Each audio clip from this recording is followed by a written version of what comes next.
Hello, hello, hello. How is everybody doing? Welcome to another edition of RossonARI TV. Forza Milan. This one is going to be special. Why? Because first we're going to be talking about the renewal of our top G left winger Leao, which is imminent, and we'll be facing that. We'll be talking about Kamada, who also seems to be imminent, and he had some very interesting words. And then we're going to go over the new kit, and then guys, we're going to do a tier list of who we think should Milan should sell, keep, or send out on loan. So that is the schedule of the day. But first of all, let me say hi to Antonio. How are you doing, Antonio? How's everything? What's up, Roy? I'm doing well. Hope you're doing well too. I'm excited for today, man. And yeah, some interesting, a few little pieces of news, even though we're well ahead of the transfer window opening. So it'll be fun. Yes, sir. Yes, sir. Okay, before we get into it, let me say hi to chat. We got Senor Green, Forza Milan, Joel, Forza Milan, Christian Pasmino. Hola, hola, Christian Pasmino. Italy under 20, yes, beat England yesterday. That was nice. Ciao, Emanuele, Forza Milan. D5, what's up, my friend? Forza Milan. Okay, let's get into it right away. Leao to sign Milan renewal on Friday, the terms of this new deal. After being reportedly closed for a couple of weeks, now the big day has finally arrived. Confirmed that tomorrow afternoon, Leao will sign a new contract with Milan to officially extend with the RossonARI until 2028. The Portuguese will sign a deal worth 5 million net per season plus bonuses, making him the highest paid player in the team, and will be an increase in his release clause from the previous 150 million to 175. All the updates will be on our site tomorrow, as Leao is expected to arrive at Casa Milan in the afternoon following the training session at Milanello. He will put pen to paper on his new contract. Then there will be the customary photos and announcement of the renewal, which is very positive statement for the Rossoneri. This is excellent news, Antonio. Excellent news. Very happy about it. I'll give you my sense of it, but why don't you start first, and then I'll go next. Yeah, I mean, I think honestly, I feel like for a majority of us would agree this is a very, good piece of news. I think with Leao, the two options were to sell him for maybe not his full value this summer because it's only one more year left on his contract, or to renew him. And we were all skeptical about it, but it looks like it's finally going to get done. Which I'm gonna be honest with you, I wasn't really sure about. I don't even know if how the Champions League qualification, if it played any role in affecting whether or not it happened. I feel like maybe it did. Maybe he wanted to wait until we confirmed it. But yeah, I wasn't, because of what happened to other players, I wasn't too confident. But I'm happy it pulled through. That I think Leao really likes the club, even though sometimes he said that he wants to play in England in some interviews. I think that overall he really likes it here, and honestly, I think it's a great move for his career. Um, just because here he can keep growing and in a good environment. I feel like with him, I don't know how well he would fit in with like a more strict manager in another team, and having to adapt a lot. He's a very particular style, so for I think if it's still working with Milan, why leave? So yeah, I think you said around 5 million a year. I think it's a very good wage for him, and that release clause is very good as well. So if we were to eventually lose him, it would be for a guaranteed uh big transfer fee. So that would be great. So overall, I think it's a great deal. I think he's one of the pillars of the team. Although sometimes he is a little bit inconsistent, he does have really, really big contributions in terms of like goals and assists for us. So we need to keep him. We don't have many players like that, obviously. So yeah, top, top there. I mean, everything you said, I agree with. There's nothing that you said that I didn't agree with. So I guess I'm just gonna add on a little bit to what you said. Yeah. Let me start with this. The deal is great, in my opinion. 5 million plus bonuses probably takes it up to 6.5, which is probably what he what he wanted. But I think that the bonuses, which we don't know yet, but they're probably going to be based on goals, assists, appearances, etc. So I think the bonus aspect is going to be covered easily, and he's going to get to those numbers. I think this is an if it's true, this is A plus renewal, A plus, because it doesn't create a situation where it breaks the locker room. It creates a situation where now Leao can still fight for a better contract, and we can keep him again, because next time if we want to renew him again, we can now give him even more, instead of setting ourselves up for this being the last Leao contract. We've set it up so this is, the next consecutive contract, and then there's space for another one after that. So this is A plus. Leao is definitely the best player that we have after Magnan, or some people think before Magnan.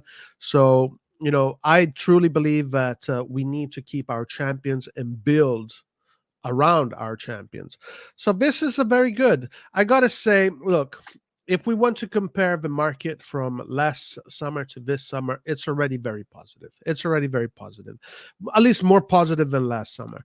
I mean, I agree 100%. I mean, last summer at this stage, I think it wasn't until like the very last day of Maldini's contract that he had to renew, and we were already in the middle of like just starting the transfer market. And now, before the transfer market starts, it looks like we've renewed Leao. We've already made two signings, basically done deals. So it looks like we are moving more. So yeah, I think honestly, it's like it is night and day. The only thing is, we'll see how much the budget changes, if it changes at all. Yeah, for sure. Sportiello, Kamada, these two are the signings, right? Then maybe Loftus-Cheek. And remember that we have renewed everybody's contract. The only two players missing are Magnan and Leao. These are the only two players missing. And now we're going to take care of Leao, and then the next one is going to be Magnan. So very excited about this. Very positive. Looking forward to this being official, and then let's see where it goes from there. Let's see where it goes from there. But at least we know that this team is going to be built around a player that many of us think has the potential of even being a Ballon d'Or winner, and that is what Milan is about. We're not Dortmund. We're not Ajax. We're not going to sell our best players. We're going to keep our best players, and especially the players that Maldini got, the Maldini project players. Going back to the Kakans, the Donnarummas, the Kessis, the Romagnolis. Remember, these were not Maldini's players. These were Fassone Mirabelli players. But the ones that Maldini got, so far, so good. All of them are being renewed. All of them are being renewed. Okay, so I guess we will have the official sign in tomorrow, and tomorrow we can discuss that. By the way, we do have the forum tomorrow, so we'll be discussing that in the forum. Before we move on to the next thing, let's look at some comments. Zion Trend says Maldini needs to get the summer signings right. He has lost ground over the last couple of markets. If done right, we will win the Scudetto next season and make the UCL semifinals again. I completely agree with that. I think there's definitely the possibility of that happening if things are done right. What about our academy? Any good names to get from there and promote them to the first team? Well, I can think of Kubis is a very interesting one. I really like Cuenca. Cuenca looks really good. Silky It looks feet. interesting. Yeah, very interesting. El Hali looks very interesting. Then you have Elia, I believe his name is. He looks very Right. interesting. Yeah. Also, just to say, speaking of the U20 World Cup, Nigeria, who is doing really well, and they were in like a group of death with Italy and Brazil, and I think because of the rules, there three teams can advance, so all of them advanced out of the group. They are in the quarterfinals now. They've been doing really well. They beat Argentina, and they're like I think it's a defensive midfielder. Yeah, On Eleto, the Eleto. Yeah, LA2 is a Milan Primavera player who got a good assist against Argentina. He looks to be pretty interesting as well. Yeah, Eleto is another one that is very interesting, and then of course we got Shaka Traore. Nobody can forget Shaka Traore. Maybe the one that is has the most experience at senior level. We have the wing backs Botsolan and Bakaune, I believe his name is, that are also very interesting. So there is a few players from the Primavera that might come up, and we're going to see if they're going to get promoted. Probably do the summer with us, and then we'll see what Milan does with them. But we also do have the Primavera players that are coming back from loans, like Nasti Brescianini, Colombo, Maldini, Lazetic. So there is a lot of players out there that Milan has sent out to get some experience, and we'll see what happens with these guys. It should be quite interesting to see what happens with these guys. Um. Okay. Let's do a few more chats, and then we'll move on to the Kamada thing. The summer, we definitely need a right wing. Yeah, for sure. Raul Forza Milan, Alan Forza Milan. What's up, my friend? He is here because he wants 5 million. He could get double in other no tradition, no history. Tim plot oil clouds, but he chose us. Yeah, it's true. He could have gotten way more money, but I think, like Antonio said, for his career, this is the best place for him to be. To continue right now with Milan, he still has a lot to develop in his game. He still has a lot to show, and also an indication that he believes in the project, because we know that he is ambitious. Like he said, he wants to win the Champions League. He wants to win the Ballon d'Or. If he chooses Milan to continue in, that means he believes that he can achieve those things in Milan. And yeah, and Yeah. just to point out, like, I'm not saying, for me, I still believe in that investing a lot of money like the big clubs do is the best way to like secure success consistently. But with that being said, he saw players like Kessie, Donnarumma, you know, I mean, Çalhanoğlu, when he left, he barely got much more money than what we were offering anyway, so I don't really consider that. But Kessie and Donnarumma left, got higher wages, went to teams that had a lot more money, but one of them is barely getting any game time. That would be Kessie. He's a bench player who doesn't play that much. He had a few big moments this year, but it wasn't really a great year for him. I guess he won the league, so good for him.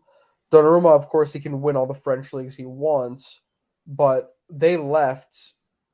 He was Donnarumma in his first year was competing for minutes with Keylor Navas and had a really terrible Champions League, run against Real Madrid.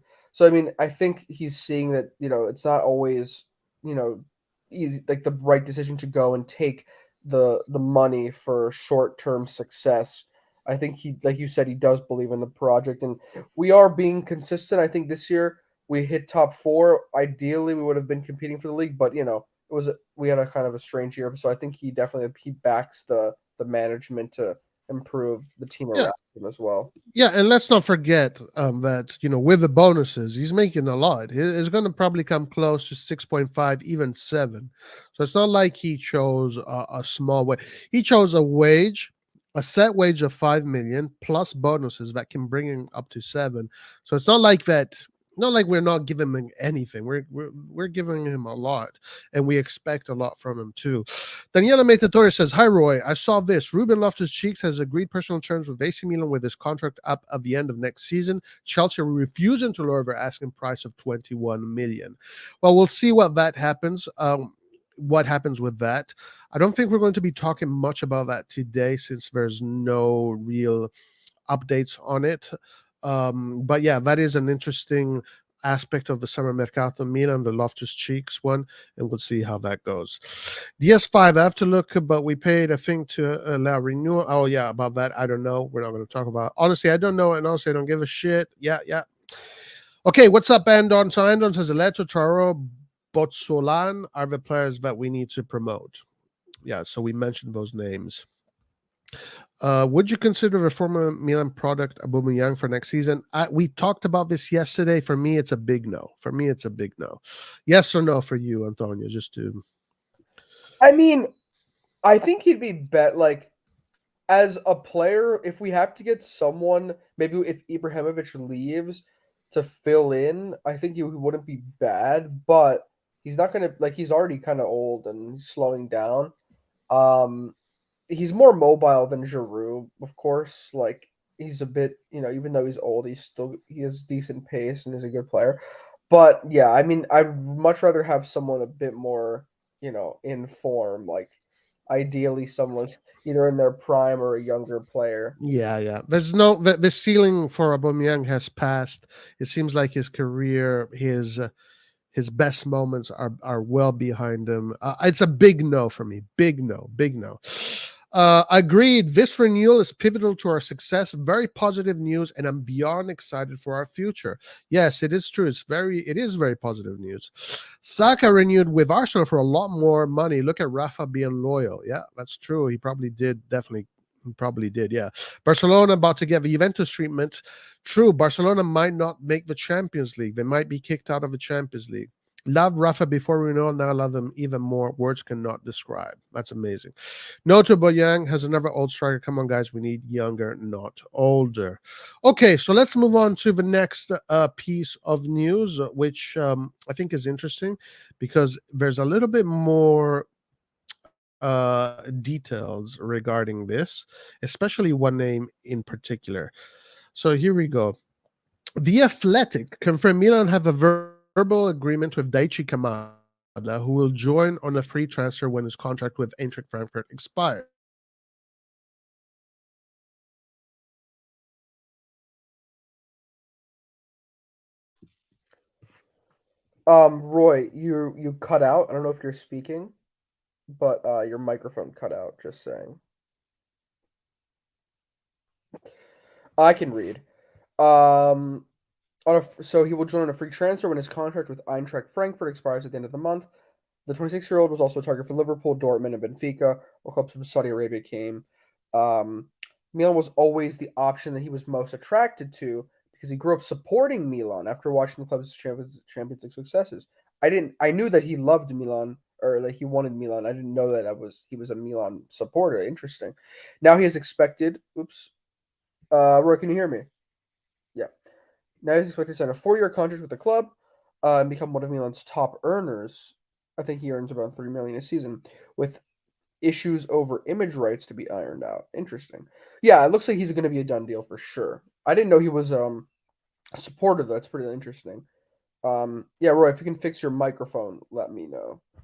So, what do you guys think about Daichi Kamada? I already said my opinion. I think it's a good deal. I think that means that Diaz does not stay. I've seen some rumors actually today from some top journalists saying that it's not likely that we keep Diaz now.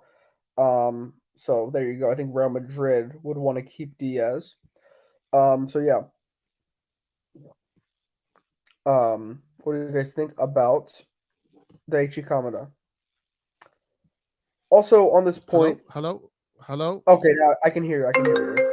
Antonio, can you hear me? So, yes. Can you hear me? Yes. Can you hear me? Hello. Hello. Audio issues. Guys, is my audio, can you guys hear my audio? Please let me know in chat if you can hear my audio. Kamada for free is a top sign and versatile player that has good 2 seasons behind him, and he is 26. Guys, please let me know if you can hear my audio. I remember I found this channel through a priest. Yes, we can hear you loud and clear. Okay. I'm not sure what happened with Antonio, but okay, good. Yeah, so listen, the fact that it is a free transfer, the fact that this is a player that a lot of big teams want is enough information for me to tell me that this is a good signing. And then, of course, we will have to find out whether or not he adapts to Serie A and how well he'll adapt to the Milan universe. Let's remember, Milan universe is not an easy place to adapt. There's a lot of high pressure, a lot of expectations. The San Siro is difficult. You have 70,000 people breathing down your neck wanting to see top-level football. But the fact that Liverpool, Atletico Madrid, Borussia Dortmund, Benfica, all these teams want him says a lot. So very good. I'm looking forward to this signing. I'm getting more and more used to hearing his name, and I think this is going to be a good signing. We'll see, and it shall be seen. It shall be seen. Okay, before we get into the tier list, guys, we're going to get into the tier list soon. First of all, Antonio, are you still with us? Yes, can you hear me? Can you hear me? Can people in the chat hear me? So, Andon, you think he's not coming with huge expectations? I don't know. I think anybody that joins Milan, the expectations are there. Whether we like it or not, once they hit the grounds of the San Siro, the expectations to perform are there, and I think that it's dangerous for a player to have a mid-tier season because you can hear Antonio. I cannot hear Antonio, guys. Hello? Can you hear me now? Can you hear me? What's up, guys? I think Roy just having Okay, an issue okay. here. Let me sort this out. Let me sort this out, guys. We have some technical difficulties.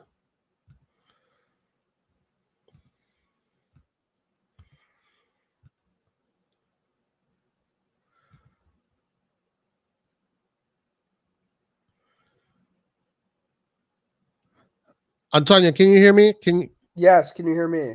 Yes. Okay, now I can hear you. Okay, perfect. All right. Okay, we sorted it out. So, Kamada, and do you agree with Andon that the expectations are not going to be? I don't necessarily agree with this. I think that any player that joins Milan, the expectations are always high, no matter what. How do you? I agree How with you because first of all, if Diaz leaves, CDK we already know now his expectations are going to be much much lower. So someone has to step up in that role. Kamada is 26 years old. He's in his prime. So he's not going to be like, improving, like he's going to be, playing his game. So yeah, no, I agree. We should expect him to come in and be ready, like to be a key player for us. And to be fair, if I'm seeing all these clubs that are interested in, I have a feeling that he is going to be ready. Like, because Liverpool is not looking for players.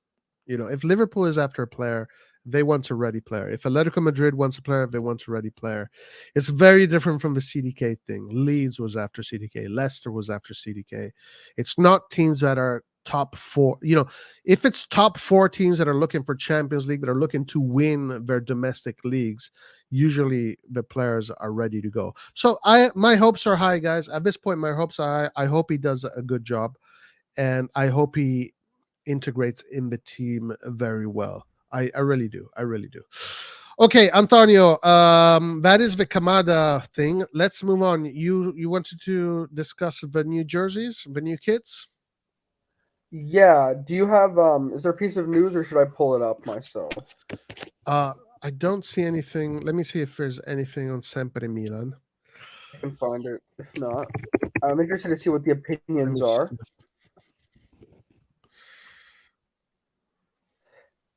This is I have a good picture. I'm gonna put it up 1 second.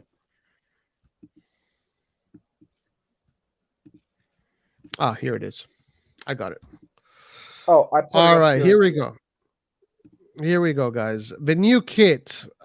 Yay or nay? What do you guys say? What do you guys say? How do you guys feel about the new kit? I don't know if we have examples of the second kit. Mm, I like but I this can is give my going to be the first kit. yeah. Okay, listen.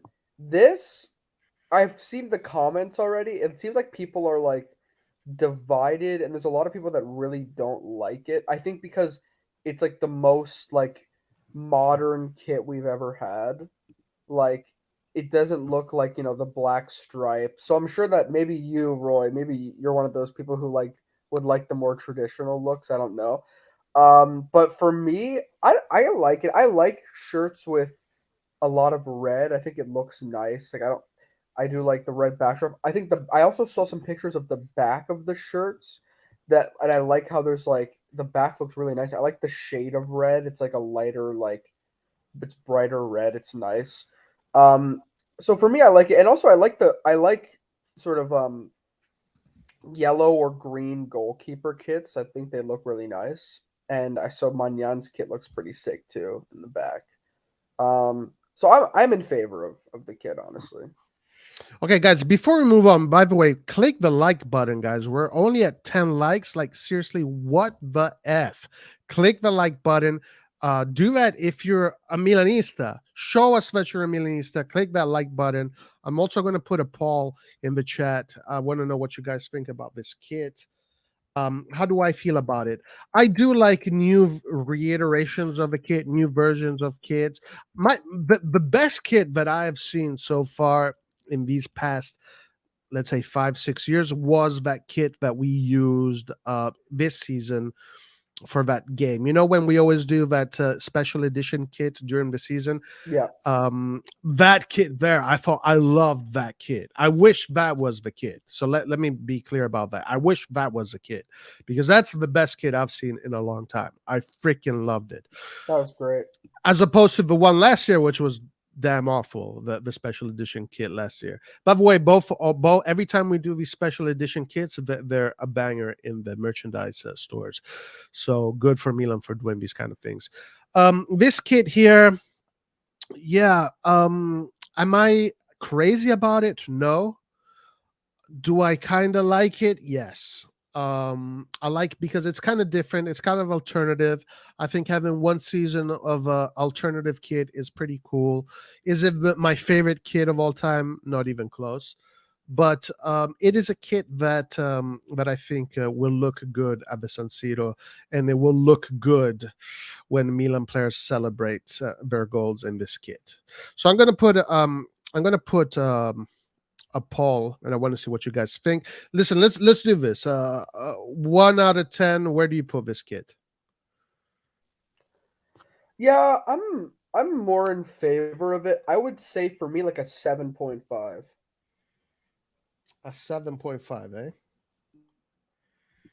Yeah. Yeah, I will say, fuck. I'm inclined to say 6.5. Let me put a closer. I like how I mean we can always go back to the stripes in the future, but I like how we're at least exploring a little bit of like difference. Yeah. Andon says, I don't like it. I like more of the traditional stripes. Toyota says the home kit reminds me of tire marks. You're right. They do look like tire marks. That being said, I kind of like it. I think it'll look better on the pitch. Hans says Kamada is a 10 out of 10 transfer when you take into account how much we're paying for him. There's another thing about Hans that I want to answer. Decent kit, Joel says. He'll give it a decent. It's one of those kits that will grow on us, probably. Andon gives it a 3 out of 10. I'll give it a 6.5 out of 10. I miss Adidas, Joel says. Joel gives it a 6. These points are disgraceful. They just ruin everything. Those pants are disgraceful. Oh, okay. Depending on if we do well with a kit, if we win games, it's not going to matter what the kit looks like. I mean, yeah, at the end of the day, you're right. They ran over that shit with a Chevrolet. Yes, that's amazing. Yep. 5.75 out of 10, maybe 6 out of 10, best. So yeah, I don't think anybody is giving it a 10 out of 10. I don't think anybody's giving it a 10 out of 10. So I'm going to put a poll here. We're going to do the ABCD grading for the poll, since we only have 4 options, and I want to know what you guys think, and then we'll review that later. But I think we're going to see the new kit against Verona, if I'm not mistaken, at the San Siro. So we'll have a better glimpse of what it looks like on the players. I don't know. Yeah, for me, 6.5. Not that special, but not even that bad. And I do agree. It does look like the kid has been run over with a Chevrolet. Falcon says Milan for life. Like the video, guys. Yes, sir. Like the video. All right. Anything else you want to add, Antonio? About the kits, no, I think we're gonna also get the next kits soon. I would say probably in June, throughout the month of June. They'll be scattered, so we'll see. Yeah, absolutely. Okay, so I think it is time now to move on to really what today's segment is all about. The sell or not to sell. Now, guys, I was thinking about doing this in the forum. The problem is that when we do this in the forum, I think we end up just staying like 30 minutes on one player because we're going to have a lot of people, and then it would take forever. So I decided to do just between us, me and you, Antonio, and then have a chat to come in and talk about it. But tomorrow we are going to have a forum, and we're going to have people come in and give us their opinions on everything happening in the Milan universe. Today's tier, as I said, is going to be me, you, Antonio, and the chat. And basically, the tier is this: sell, keep, send out on loan. It's essentially that. And we're going to get into that. But before getting into that, I want to respond to a comment that Hans left here. Hans says, you hope or you expect Kamada to do well? Because before you were saying the opposite, and that Japanese are also weak mentally. Okay, let me address that. I hope Kamada does well. I do not expect him to do well. I hope he does well. If I expect him to do well, then I'm going to set myself up for failure if he doesn't do well. So that's the first thing. I hope he does well.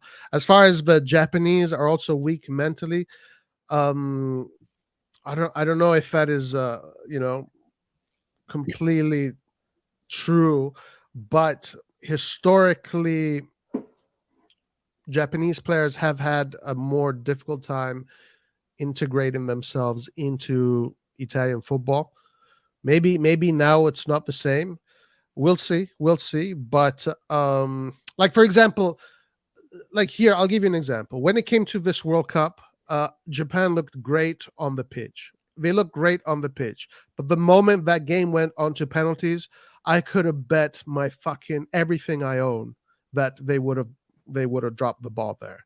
Because when it comes to penalties, you need personality and you need technique. And all those Japanese players are packed with technique. So they had no excuse not to miss those penalties. But there you need that. It's about the pressure. It's about being a good penalty taker. It's about that moment. So, there are things that you can talk about when it comes to personality and Japanese players. At the end of the day, Kamada has played in Europe for a long time. I think he should be adapted to Europe. Let's see whether he adapts to Italy or not. And again, I don't expect him to do well. I hope he does well. Roy, also, you just reminded me. Speaking of penalties, can we just quickly talk about the Roma game yesterday? Just really Sure. briefly. Yeah, go ahead. Yeah, I just want to say I watched the entire game. I think it was one of the longest games ever. Like, it was insanely long, extra time. Honestly, I don't know. For me, the big things to talk about are obviously Sevilla won on penalties. They're still undefeated in the Europa League. Mourinho lost his first major European final. Um, I was very disappointed because for me, the more I thought about it, the more I feel that I wanted Roma and Fiorentina to win and Inter to lose. That was my just for Italy. I wanted us to win those cups. I'm very mad because honestly, I think if we win those cups, even our country's coefficient in UEFA goes up more. So I was thinking like, wow, well, this is a great opportunity for us. It's already improved a lot this year based on our performances, but could have been even better. Some reactions. Number one, I don't know why. Actually, I want to say this before the penalties even happened. I've noticed one thing about penalty shootouts, and I know that a lot of people say that they're completely random. For me, I believe heavily that some goalkeepers are skilled at penalties while others are not. Um, Bono is an example of a really good penalty goalkeeper. So I had a feeling that, and also Rui Patricio is not, and I had a feeling that before it even happened, I was like, I don't see a scenario where Roma win on penalties because Bonu, like I could kind of see it in my head what would happen.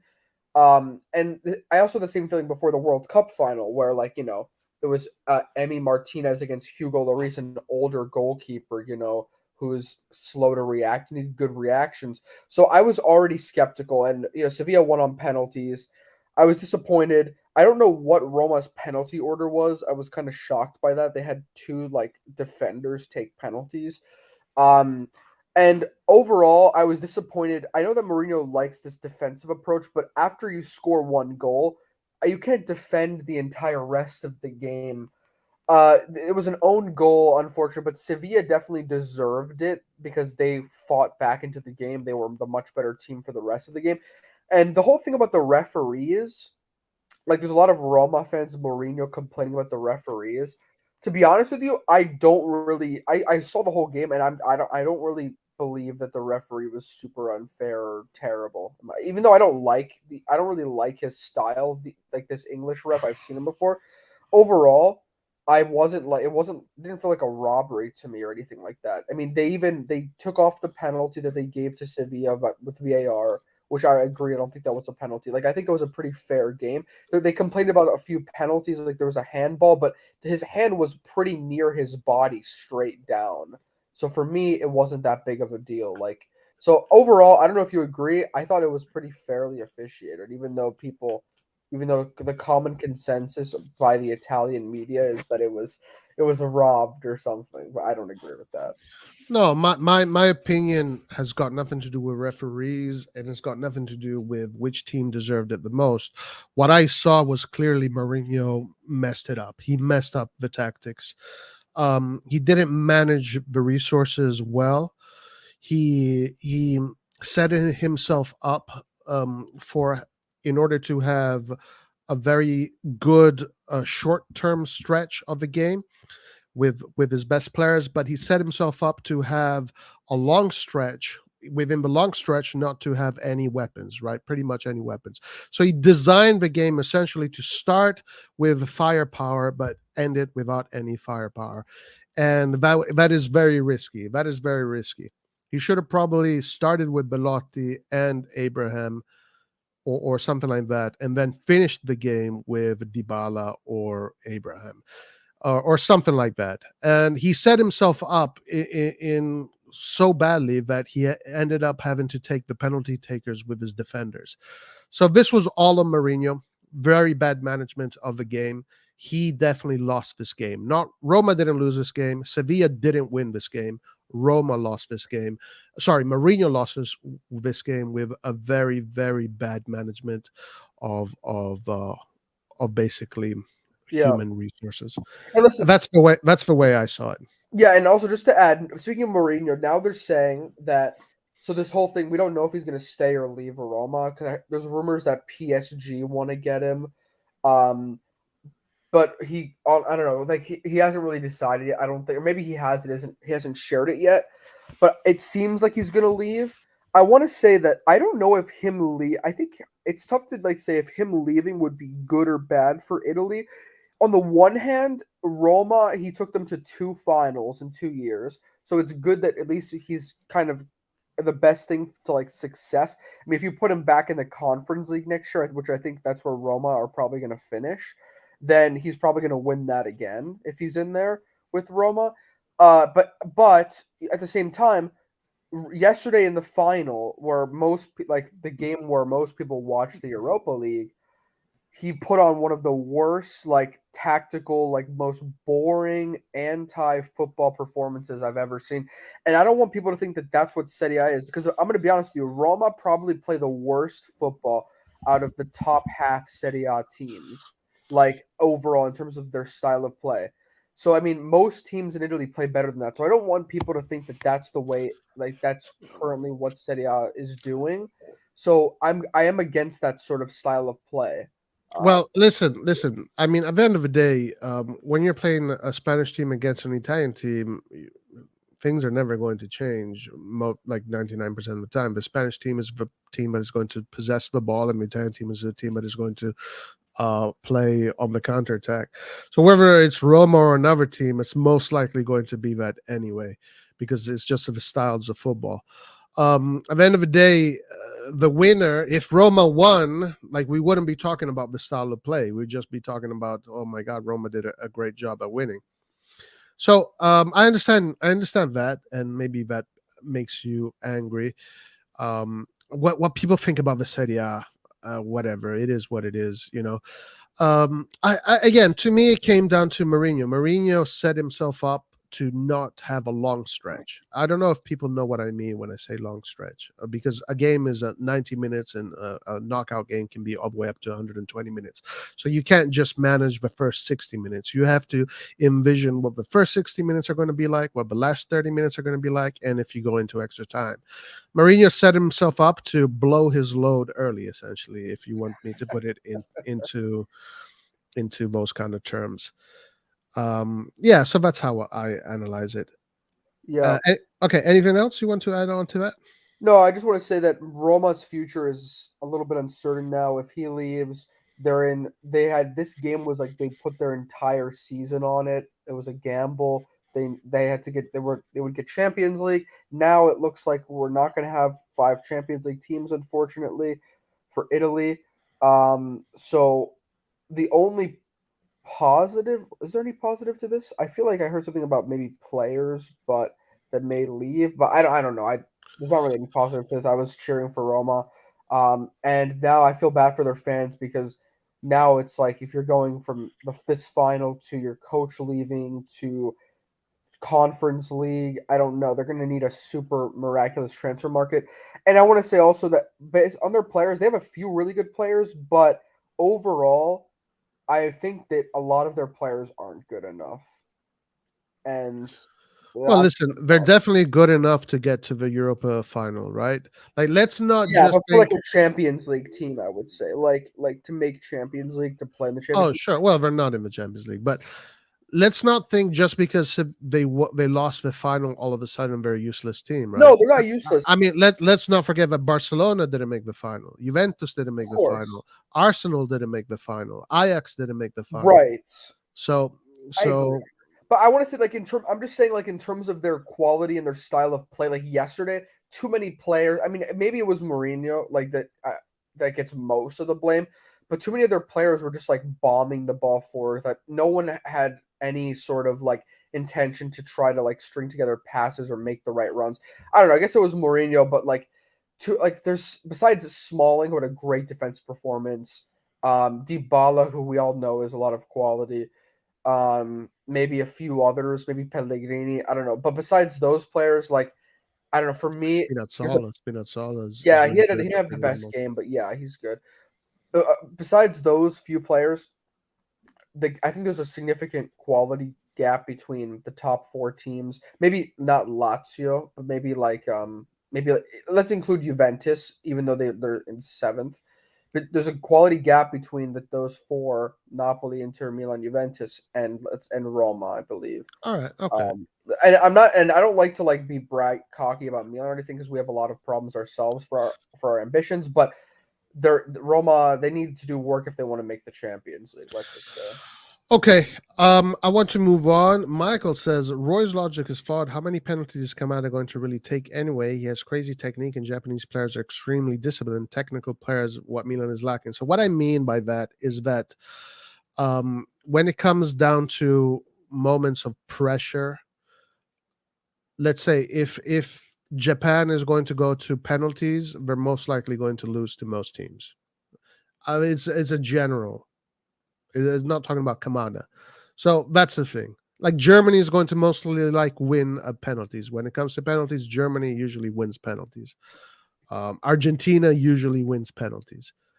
Right, and these are basically character. Within the personality character of the different schools and the different experiences. That's what I'm talking about. Rate Italy. How good is Italy on penalties? Italy is maybe a 6.5, 7 out of 10. While you have a team like Argentina and Germany who are more like 8.5, closer to 9. Yeah. Roy, also one last super quick question before you go. I know that the last game of the season is coming up, and there's not really much to talk about because we're playing at home and we already have our future set. But I wanted to ask you on a personal level, what do you think about Verona and Spezia, the two teams that are getting relegated? Which one would you want to see relegated, and like what are you looking forward to in terms of what like who Milan should put on the field? like against Verona. Okay, so I'll be completely honest with you. I don't care about either of these teams. Whoever gets relegated gets relegated gets relegated. It doesn't really matter to me. As far as this last game, it's going to be a kind of a party at the San Siro. It's not going to be a real game anyway. I don't know if Verona is fighting for anything. Are they still fighting for it, Yeah, or they're is fighting was for relegation. oh they are fighting for It's relegation? them. It's them and Spezia. They're fighting with each other. Okay. I see why you asked that question. Okay. Now I see. Yeah, I don't really care who goes either Verona, Spezia, but in that case, I do think it's going to be a hard fought game. Verona for them, it's like a Champions League final for them. So what I would like to see, I would like to see Milan play a good game. New Should, Jersey. I'd like to see should the New Jersey. CDK start? Sure, why not? Okay. For me, just really quickly, I would like to see some rotation. I don't really care if we lose, and also, I just want to see if CDK will do anything. If you give him give him 90 minutes, I don't care. But also I want to see Verona get relegated over Spezia. I don't really like them. I don't like either of them, but Verona is a team that's been in the Serie A for a while. One of those passive teams that doesn't really, that just buys a bunch of like middle-aged players, doesn't really improve. So for them, I like Spezia because at least they're a bit younger. They have some good players.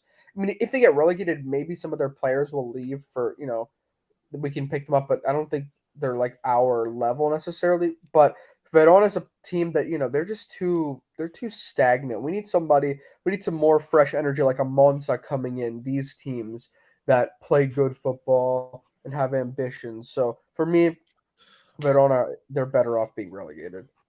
All right, okay. We have to get going with the tier list Yep. because we have to do that. So let's get into it right away. Let's get into it right away. And okay, Also, Ray, so let me ask you this: how strict are we doing this? Like, are we saying are we saying it for like the long term future or just for this year? Because I could like say this player is not good enough in the future. Let's no, get rid of it's him now. keep, sell, or loan. Those are the three options. Those are the three options. And let's not spend like too much time on each player. Like we're going to kind of go through this fairly fast, and let's get the chat involved as well. So before we get into this, let me just see what you guys voted in the poll, and then let's get the chat involved. New kit so far. Let's end the poll. What is it? 35%. Oh, a B. So the majority gives it a B. Okay. 9% A, 12% D, C, 35%. All right, let's get into it, guys. Here we are. To sell or not to sell? That is the question. Let's start with, we're going to do this in order. Mike Magnan, obviously, this one is easy, guys. Anybody that says anything different is crazy. This is obviously a player that we sell, right? we load. No, We send him out on loan at Spezia. We send yeah, him out on loan at Spezia. yeah, No, he's already. I think is he what 27? I think so. I believe he's 27. yeah, But yeah, 27, he's in his 27. prime. He's in his prime. Argument, in my opinion, the best player in Milan. He is Yeah. our best player. 100%. He is world class. Like if anyone, maybe Leao still hasn't hit world class in terms of his like stats, but Magnan is world class right now. He's in his 100%. prime. 100%. And he's not in the category I would sell him to make money so I can buy other players. He is a player that you keep no matter what, in my opinion. Yeah. Okay. Mirante. What about Mirante? So Mirante, I hear we're going to keep him just for the Italian quota. For the third keeper, yeah. But if it was up to me, it would be sell. What about you? I mean, for a third goalkeeper, I really don't care because we have Sportiello anyways, and he's like 31, so he's like he's not super old. So honestly, I don't really care who our third keeper is. We also have Vasquez too. I don't know if that guy's any good. So I honestly really don't care, but I guess I'll just put like a sell just because like it doesn't really matter if you. And also, if we have Sportiello, he should cover the Italian quota. And in that case, my third goalkeeper would be Tatarusano, and I would keep Tatarusano. No. So I for would you, sell it's sell. Tatarusano. Yeah, So because now we're he's too. We can't, man. We can't be gambling like that. no, Honestly, I but mean, I know he's. Tatarusano will be the third goalkeeper. Like the third goalkeeper is a player that you never see. The thing is, either Vasquez is the third goalkeeper, who is worse than Tatarusano, or Tatarusano is the third goalkeeper. Are you So it's sure not Vasquez is worse though? according to what people who've seen him. That's what they told me. Well, I think is though with him is that his reactions are just like, and his his reflexes at this point at his age, his like build are just too. They're just gone at this. Like we need someone. At least Vasquez is like 25. Okay. So I say keep as a third goalkeeper. You say sell. You say sell, and who would you be? Who would be your third goalkeeper? I think Magnan, Sportiello, Tatarusano. That's a pretty good combination. Remember, your third goalkeeper is never going to be a top G. The third goalkeeper is a guy that you might not even see him ever play. So demoting him to third goalkeeper, I think, would be a good call. So since we are 50-50, guys, let's go to chat. Um, where do we stand on Tatarusano? Uh, keep as third goalkeeper or sell or sell? Let's go to chat and you guys split the difference. Give me something, chat. Yeah, my third keeper would either be Vasquez or like another. Honestly, people still hate me for this, but I'm still going to stand by my point that I think Mirante is better than Tatarusano. I'm still standing by that point. I don't care. Okay, So okay. I'd rather have So him we're going there. to sell. We're going to sell Tatarusano because I don't want to spend too much longer on that Keep since Tata for right wing. people already said sell. Balo Touré. Balo Touré. Listen, in my opinion, Balo Touré is not a bad player. He's a player that will do the minimum that you need him to do. Like he's a player that won't lose possession. He even scored a big goal for us actually against Empoli.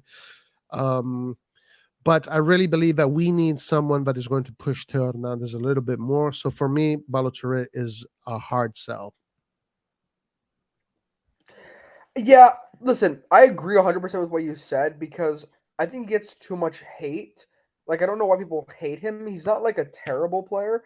The thing is with him is that, like you said, he's not going to really do anything in terms of like his, like, anything extra. He's just going to stay at that left back position, run up and down the wing. His defense isn't fantastic. He does recover, at least he's super fast, but even his crossing isn't, even though he stays on the left, he doesn't really have great passing or crossing. So he doesn't really do much. He kind of just gets it, passes it back, runs up and down. So for me, I need someone a bit more, maybe I did like someone who can contribute more. We had Kirkes, who I think could have easily played and taken minutes off of Teo and at least had some minutes, but we got rid of him. I want someone else who's like that. So for me, I agree. We need to sell.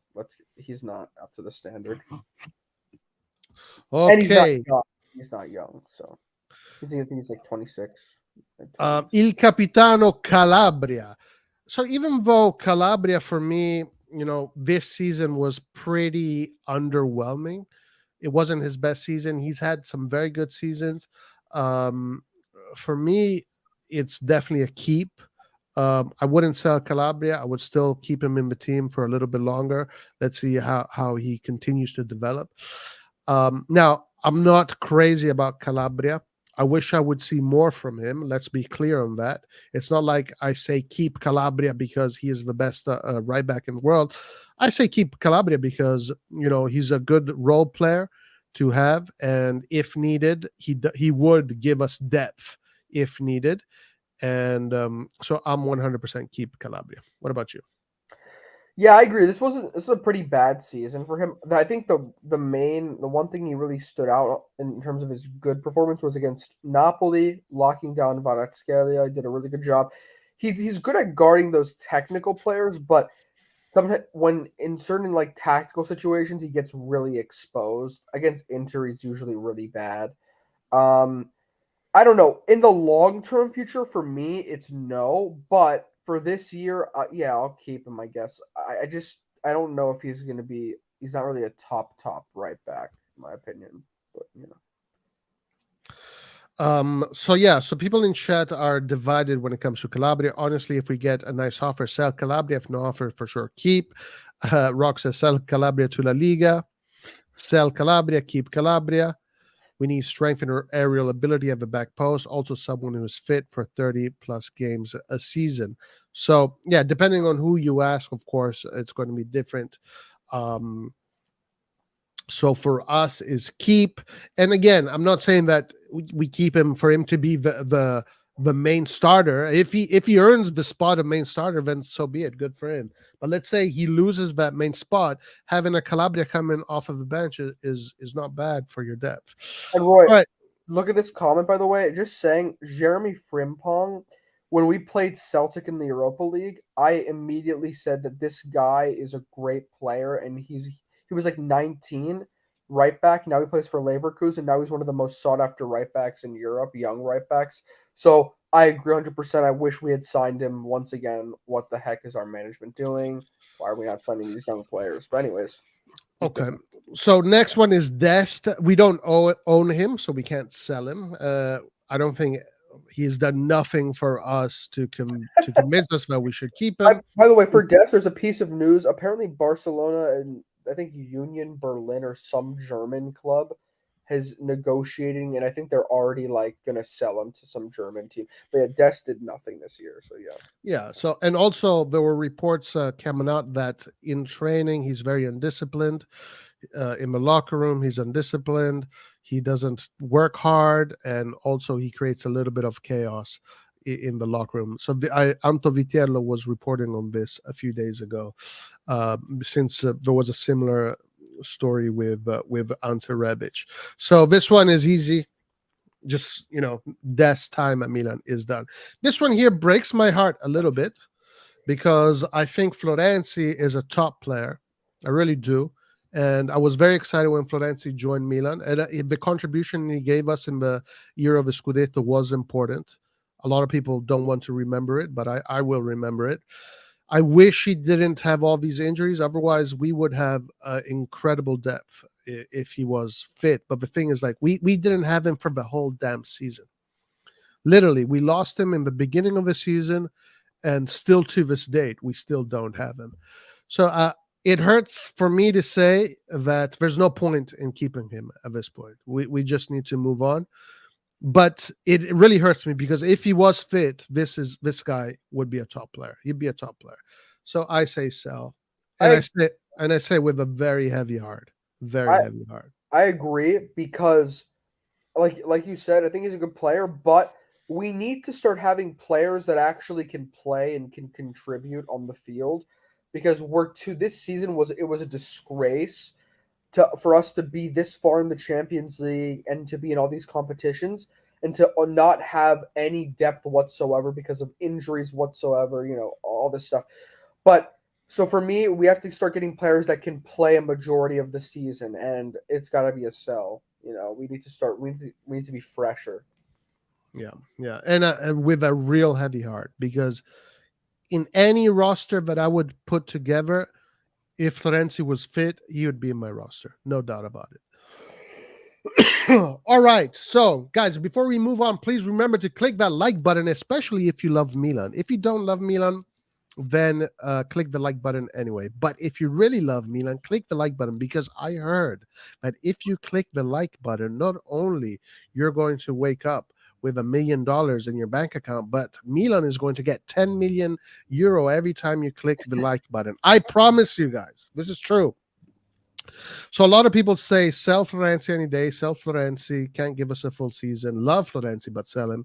Thank you, but it's time to go. Same, I agree with Roy. I like Florenzi when he was at Rome, but injury prone.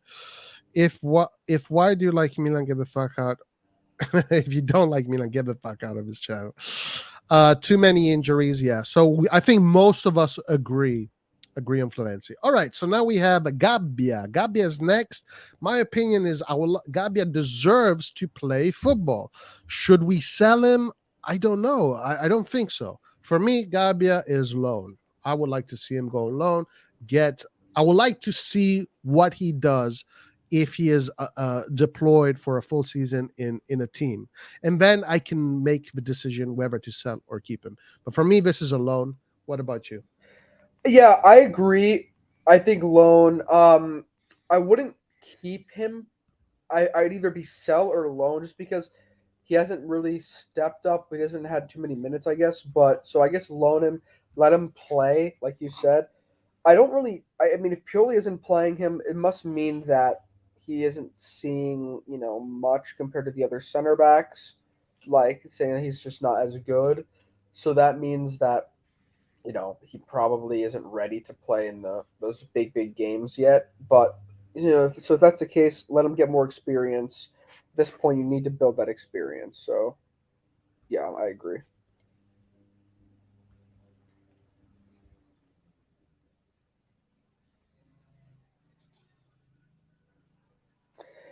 Honestly, I think. Oh, what is this? No, no, no, Or hold I on. or you could just rename the category No, no, like no, no, get rid of no, no, no. like That's not what I wanted to do. I wanted to put a new category, which is for players that are top G's, but you would sell just to get the money. Give me 1 second.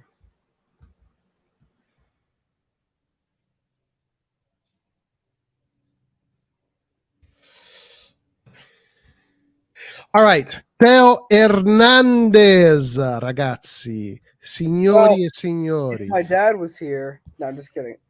Let's keep him.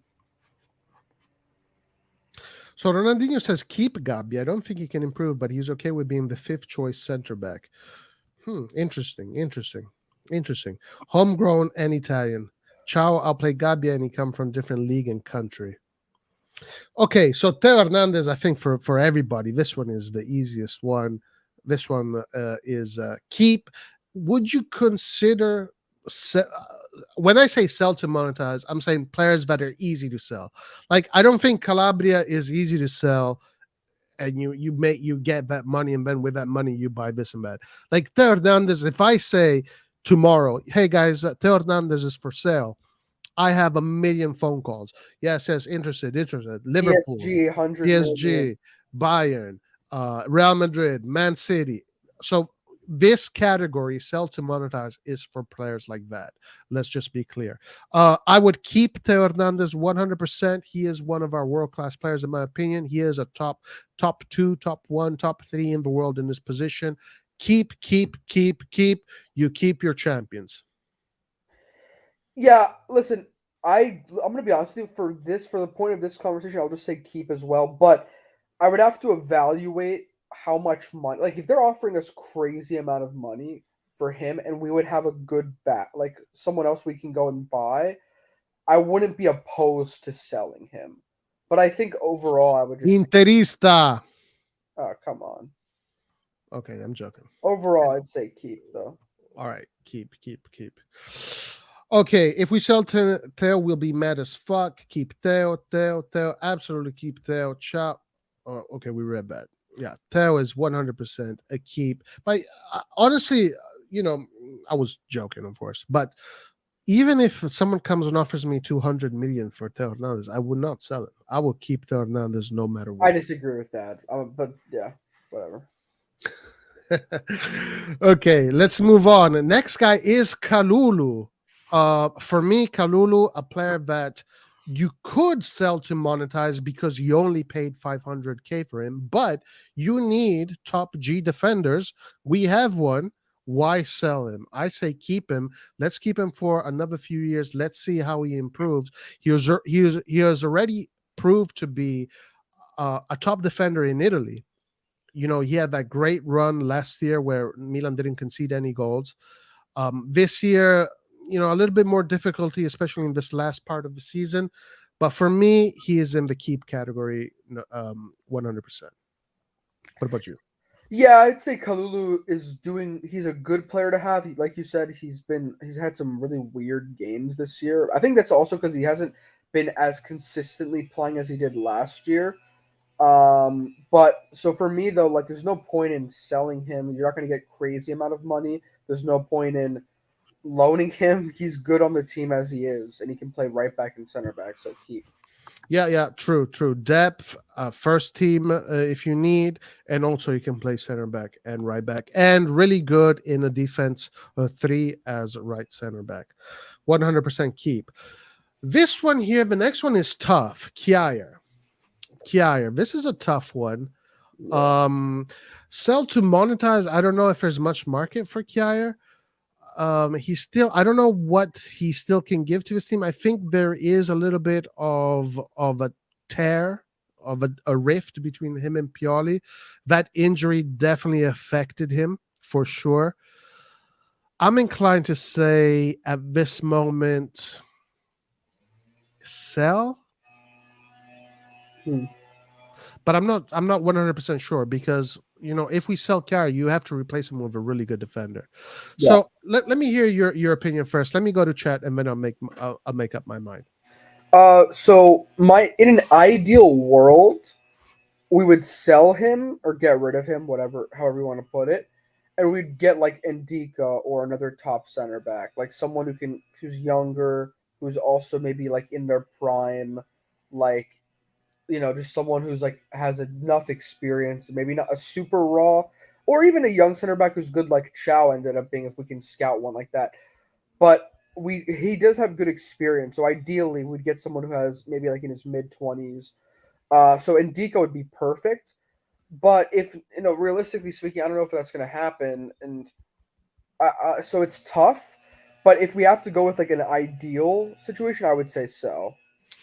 Sell, but also, realistically not easy to get a replacement that can provide the same level. I'm gonna put it this way. I kind of agree with Vasilia. Keep for one more year, basically till the end of his contract, because again, I don't think there's much market for Kiara. It's not someone you can monetize from, and also if he accepts the role of being a rotational player, I'm gonna say keep. Even though I do agree with you that maybe it is time. So what did you say? Sell or keep?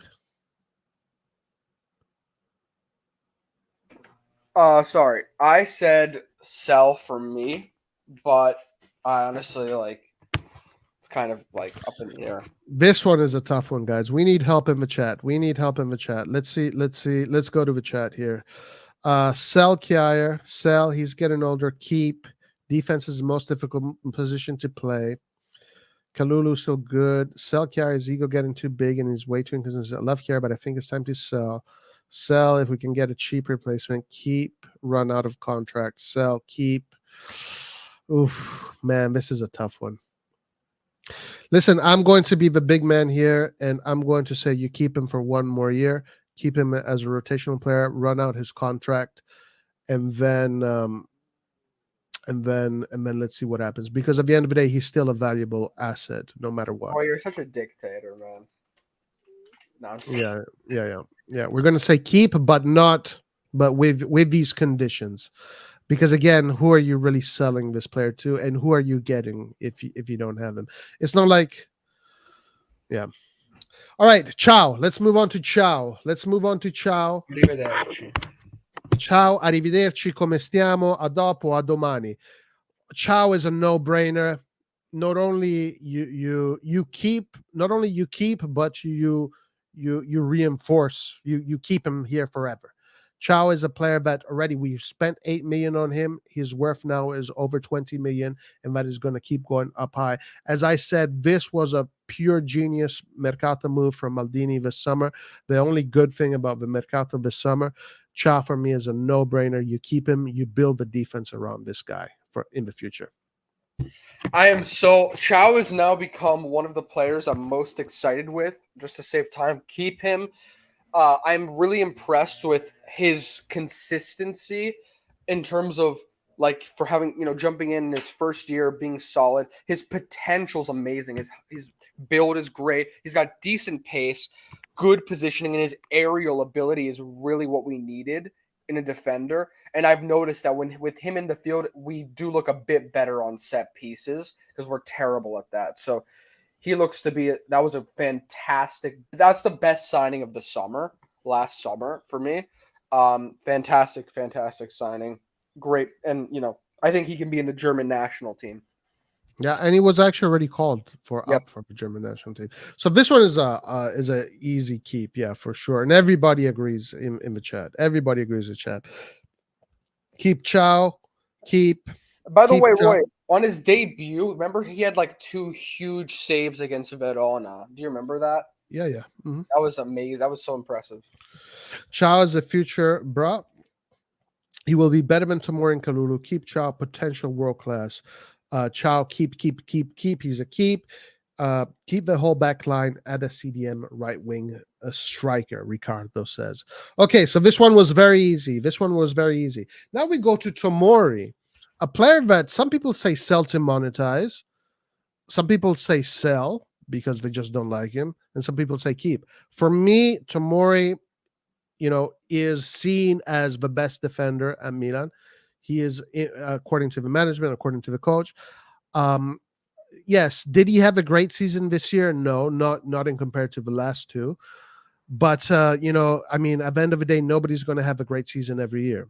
Okay, even Maldini had some seasons where Milan finished 11th. That season when Milan finished 11th in 97, I believe, or was 97 or 98. Yeah, Maldini had a terrible season, but we would be crazy to sell Maldini, right? And now I know that's an exaggerated example using Maldini, the best defender of all time. But yeah, so I'm just saying not everybody's going to have a great season every year. Just because he didn't have a great season, I would not sell to monetize. I would keep Tomori and keep on building on this defense, Kalulu, Chow, Tomori, and add on to these three. But these three, because you need 5 big defenders, right? If you want to have a good depth. Kalulu, Tomori, Chow, for me, provide that quality depth, that quality core. For me, it's a keep, hard keep. Go ahead. Yeah, I would say that this is really dependent on what opportunity comes up. Like if you have a team that says we'll offer you 60 million for him, then I would say yes. But overall, I'm in no rush to sell him. So I would keep him because like he's good on the team. Like he's a good player. He just has to maybe get back into like concentrate a bit more and work on his positioning a bit more, get back into his good form. So yeah, I would keep him unless there's a big offer that comes in. So it's kind of like dependent on the situation. Yeah. As far as Kiar, yeah, just go back and see what the reasoning was for Kiar. But yeah, there was some conditions with Kiar. So as far as Tomori, the chat says keep, sell. So we got 2 sell. Christian Pesmino says keep Tomori. Let's sell this new season. I'm not sure what you mean. Keep, but if he's still a little inconsistent, sell him in January. Okay, he's inconsistent. Change our system with our high line. Sell if we get a big offer. So for Vasil is sell to monetize. Keep Tomori is going to be great. Tomori keep has personality. He was always yelling at Tata, right? He hated playing with Tata, man. He freaking hated it. He plays with too much emotion. That's the difference between him and Chow. He can't stay composed. It is true that in Europe he showed moments of panic, right? It is definitely true. But then he kind of was able to. One thing that Rock said when he saw him, that Lautaro Martinez completely dominated Tomori. But anyway, so great tackle interceptions despite a drop off. Keep Tomori Kiara out. Sell Tomori. If there's a good offer. There's a few people who say sell to monetize. Keep Tomori. I would say Antonio was right about Tomori saying that he was always tackling, and that means he caught out of position at times. Yeah, he does get caught out of position because he does those high tackles in high spots on the field. Keep. Okay, so the majority says keep. So we're going to go to keep. All right, let's move on to Adli, the party man, the myth, the legend. He likes to set up the parties. Adli. For me, this one is loan because I still have faith in his abilities. We saw him in the friendlies. He's always the best player in the friendlies. Let's see. I will like Gabi. I like to see him play with consistency in order for me to have a good opinion about him. So for me, this is a hard loan. Give him send him out on loan, then let's see how he does in another team. What about you, Antonio? For me, I agree. Loan him, but in reality, he probably will be sold because Pioli is just annoying, and for some reason, he doesn't like him. I don't know why. Christian says, sell Ali. He's an evil genius. Ali, loan. Yeah, most everybody is saying loan with Ali. Okay, Bakayoko. Do we even need to talk about Bakayoko? Send that man out.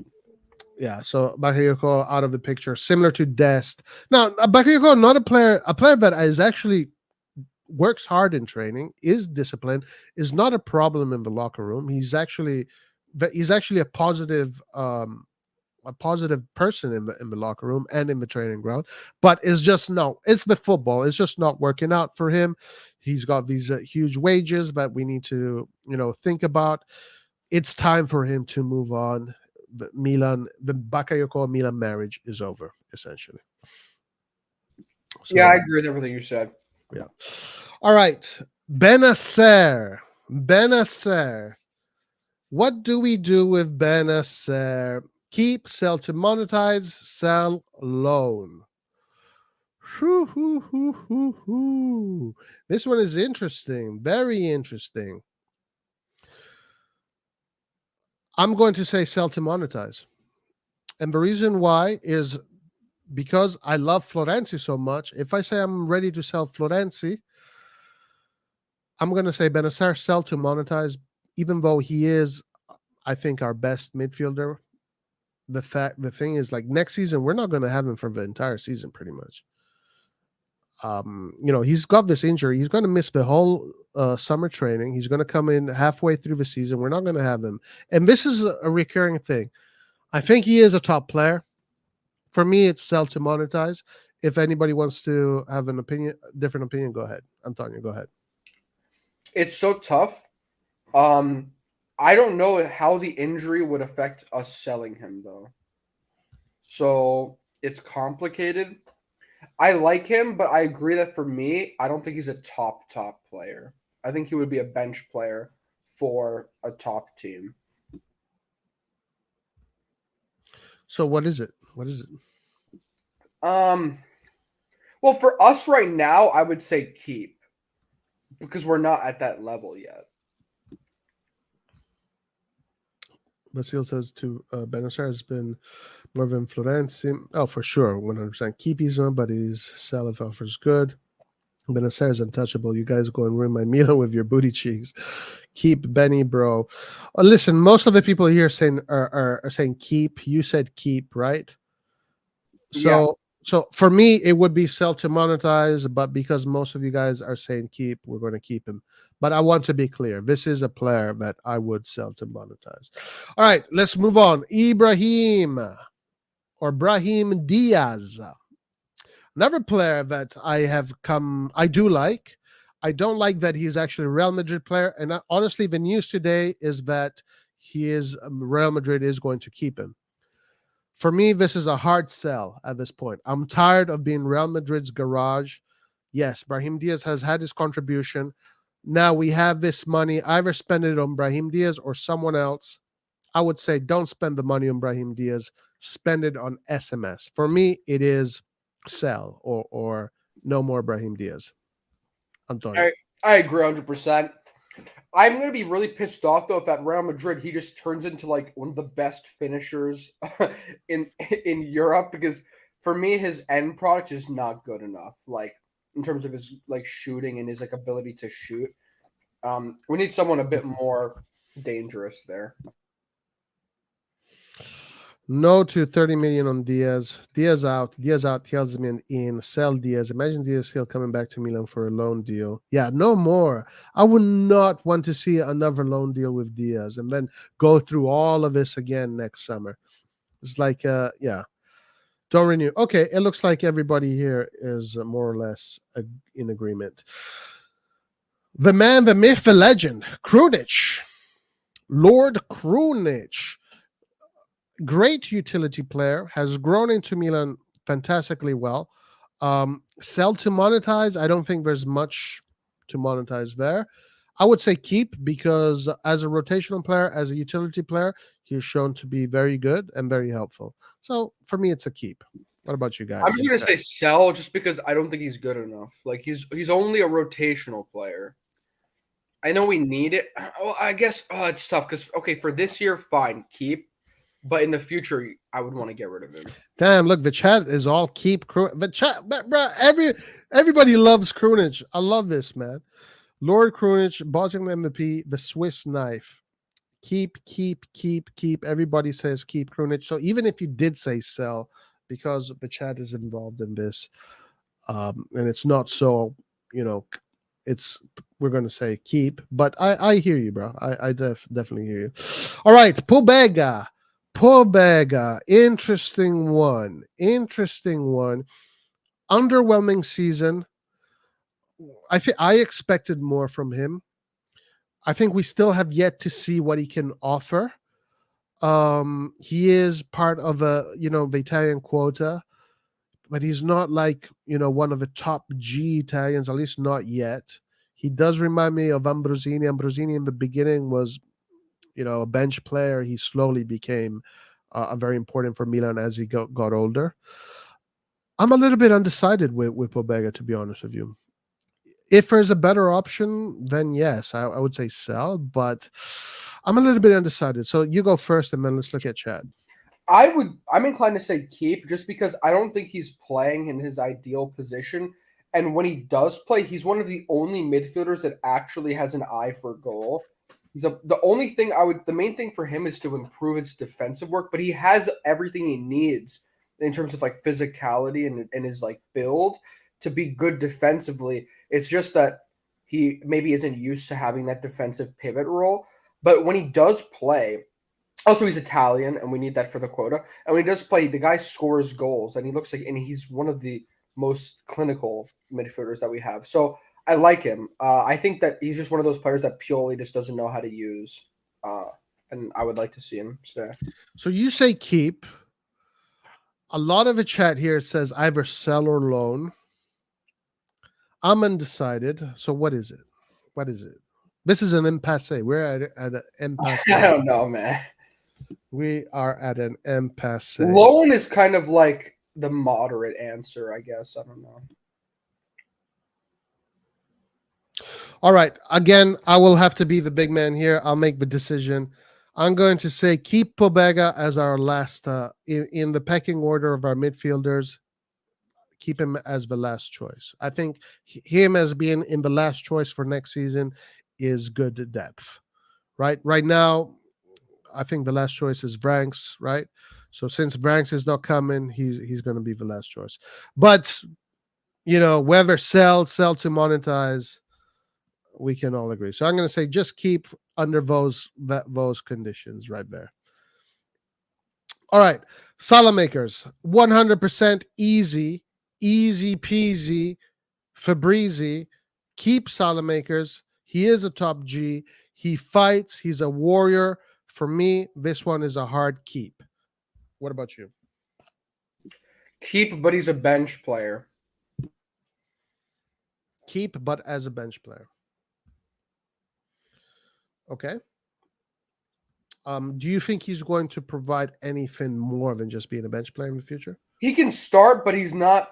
I don't want him to be a right winger because he's not a starting right winger. I can see him maybe starting games where we need somebody to fill a certain position, maybe like a left or right mid. But I don't want him to be a starting player. I want a more attacking player. Now, this is a player that I do think you can sell to monetize because I think you will find a market for Salamakers. Salamakers still being young, fairly young, and a player that you could sell for 20, 25 million, maybe even 30 million if there's someone crazy enough. Would you consider a sell to monetize, or you are hard keep? I'm hard keep, or you are somewhere in between. I would consider sell to monetize if there's a big offer that comes out. Roy, we would all consider it if there was a big enough offer, man. You have to be honest. Like if there's a club that's offering you like 50 million for him, come on. Joel, like Pobega is like under certain conditions, blah blah blah. But for me, Salamakers is a hard keep. So the only person here is Vasil. He says sell for a good offer. Everybody else is saying keep. So yeah, I think we all agree. If a good offer comes, you can sell him. If not, keep. All right, Tonali, easy. This is an easy one. I don't think anybody's going to disagree with this one. Keep. He's only 22. Still has a lot to show. This guy, brought down his wages to stay at Milan. He's part of that core. Magnante, Hernandez, Leao, Tonali is part of that conversation. Maybe I don't think he's world class, not yet, at least. But he is in that conversation of like the main core players. So I think everybody's going to agree here to keep Tonali, right? Yeah, keep him. I think he can still improve a lot, and he had a good contributions this year in terms of assists. Yeah, for sure. Keep Tonali, future captain. Keep for bench. I think that is Salamakers. Yeah, most people are going to say keep anyway. Sell Pobega and keep Salamandra. Yeah, listen, we can revise this in the end. We probably can even add another category in order to put these players like Kjaer and Pobega that are somewhere in between keep and sell, essentially. He needs to get better with dead balls. Yeah, Tonali needs to improve his overall game for sure. There's no doubt about that. Everybody can agree with that. Guys, by the way, before we keep on going, remember to click that like button. If you click that like button, Milan is going to win the Champions League 3 times in a row one day in the future. So make sure you click that like button, guys. What are we waiting for? All right, let's move on. Vranks. For me, Vranks hasn't shown me enough for us to keep him. There are some interesting things about Vranks. He is the captain of the U21 of Belgium, which I do look at U21s as a good stepping ground for players. So that does say something to me. I'm not crazy about him. For me, this is don't renew, sell. We'll just move on from Vranks. Even though he might become a top player in the future, who knows? But for me, that's how I feel about it. What about you, Antonio? Let's go to chat. I'm pretty inclined to keep him. Actually, I know people are gonna like in the Okay, chat. let's say, because if most of the people are going to say keep, we're going No, to most of them are saying go away. For me though, I think he has a lot of potential, and when he does play, he's another player that just when does he like have a chance? Like he plays a few times, not that much. And when he does play, he doesn't look like a bad midfielder. So like I don't know, like okay, we're basing all of this on just the fact that Pioli doesn't play him that much. Like that's the entire like thing. I'm just saying that when I see him play with his age, for me he looks like a good potential player. Like he would be just as good as any other young midfielder that we try to bring in, like unless we go for spend more money on someone else. So I don't really I'm not opposed to getting rid to keeping him, like seeing if he can grow. But then again, if Pioli doesn't play him, like what the heck, it's not really going to make a difference. So what about keep him, buy him, and then send him out on loan for for 2 seasons? That'd be great.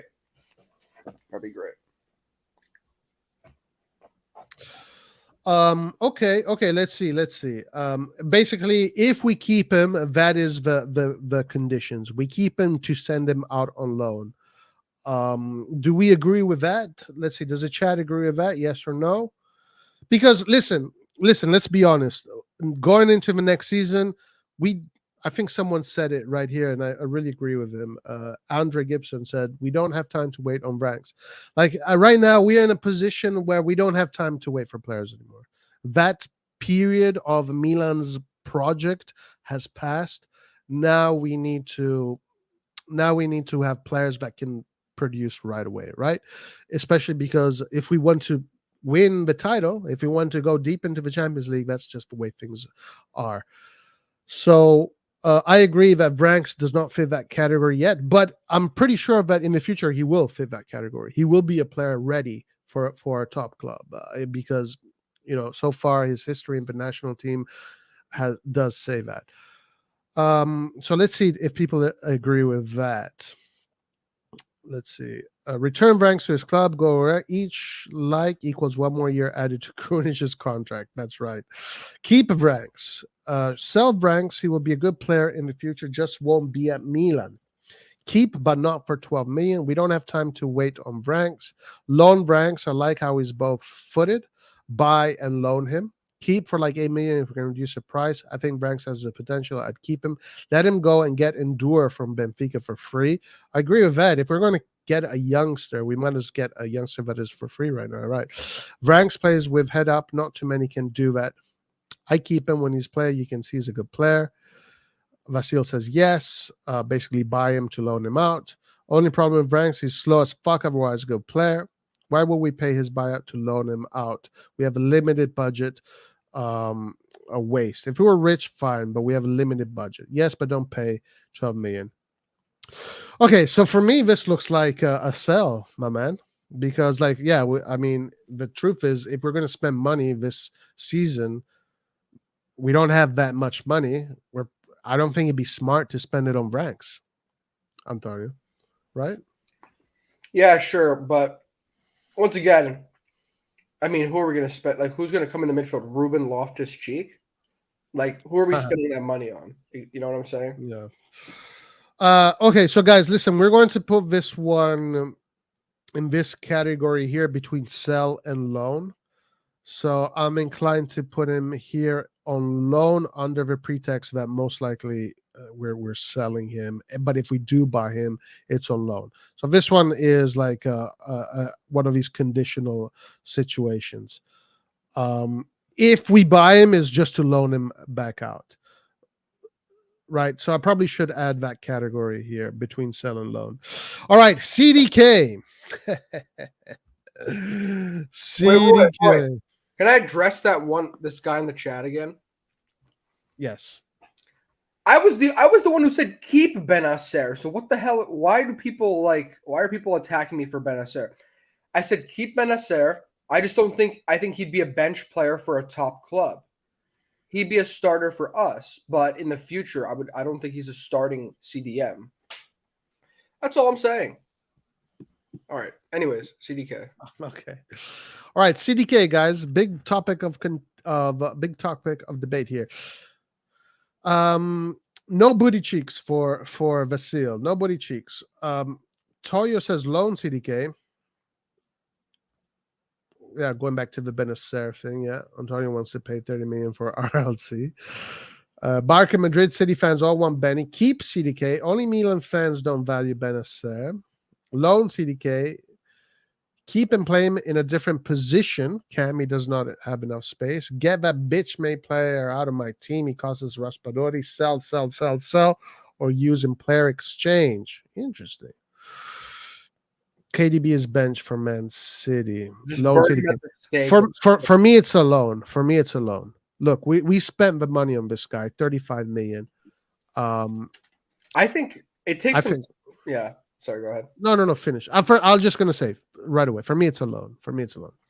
Honestly, I was going to say it takes some special psychologists to analyze the management in this team. I would say loan is by far the best option. But then you get the piece of news that says, oh, it looks like we're not going to be loaning him whatsoever. We either sell or keep him. I'm like, what the heck is that? Like, why is that coming out? Like, it doesn't make any sense. But I would say loan. As someone just said in the chat, we can't wait on Vranks.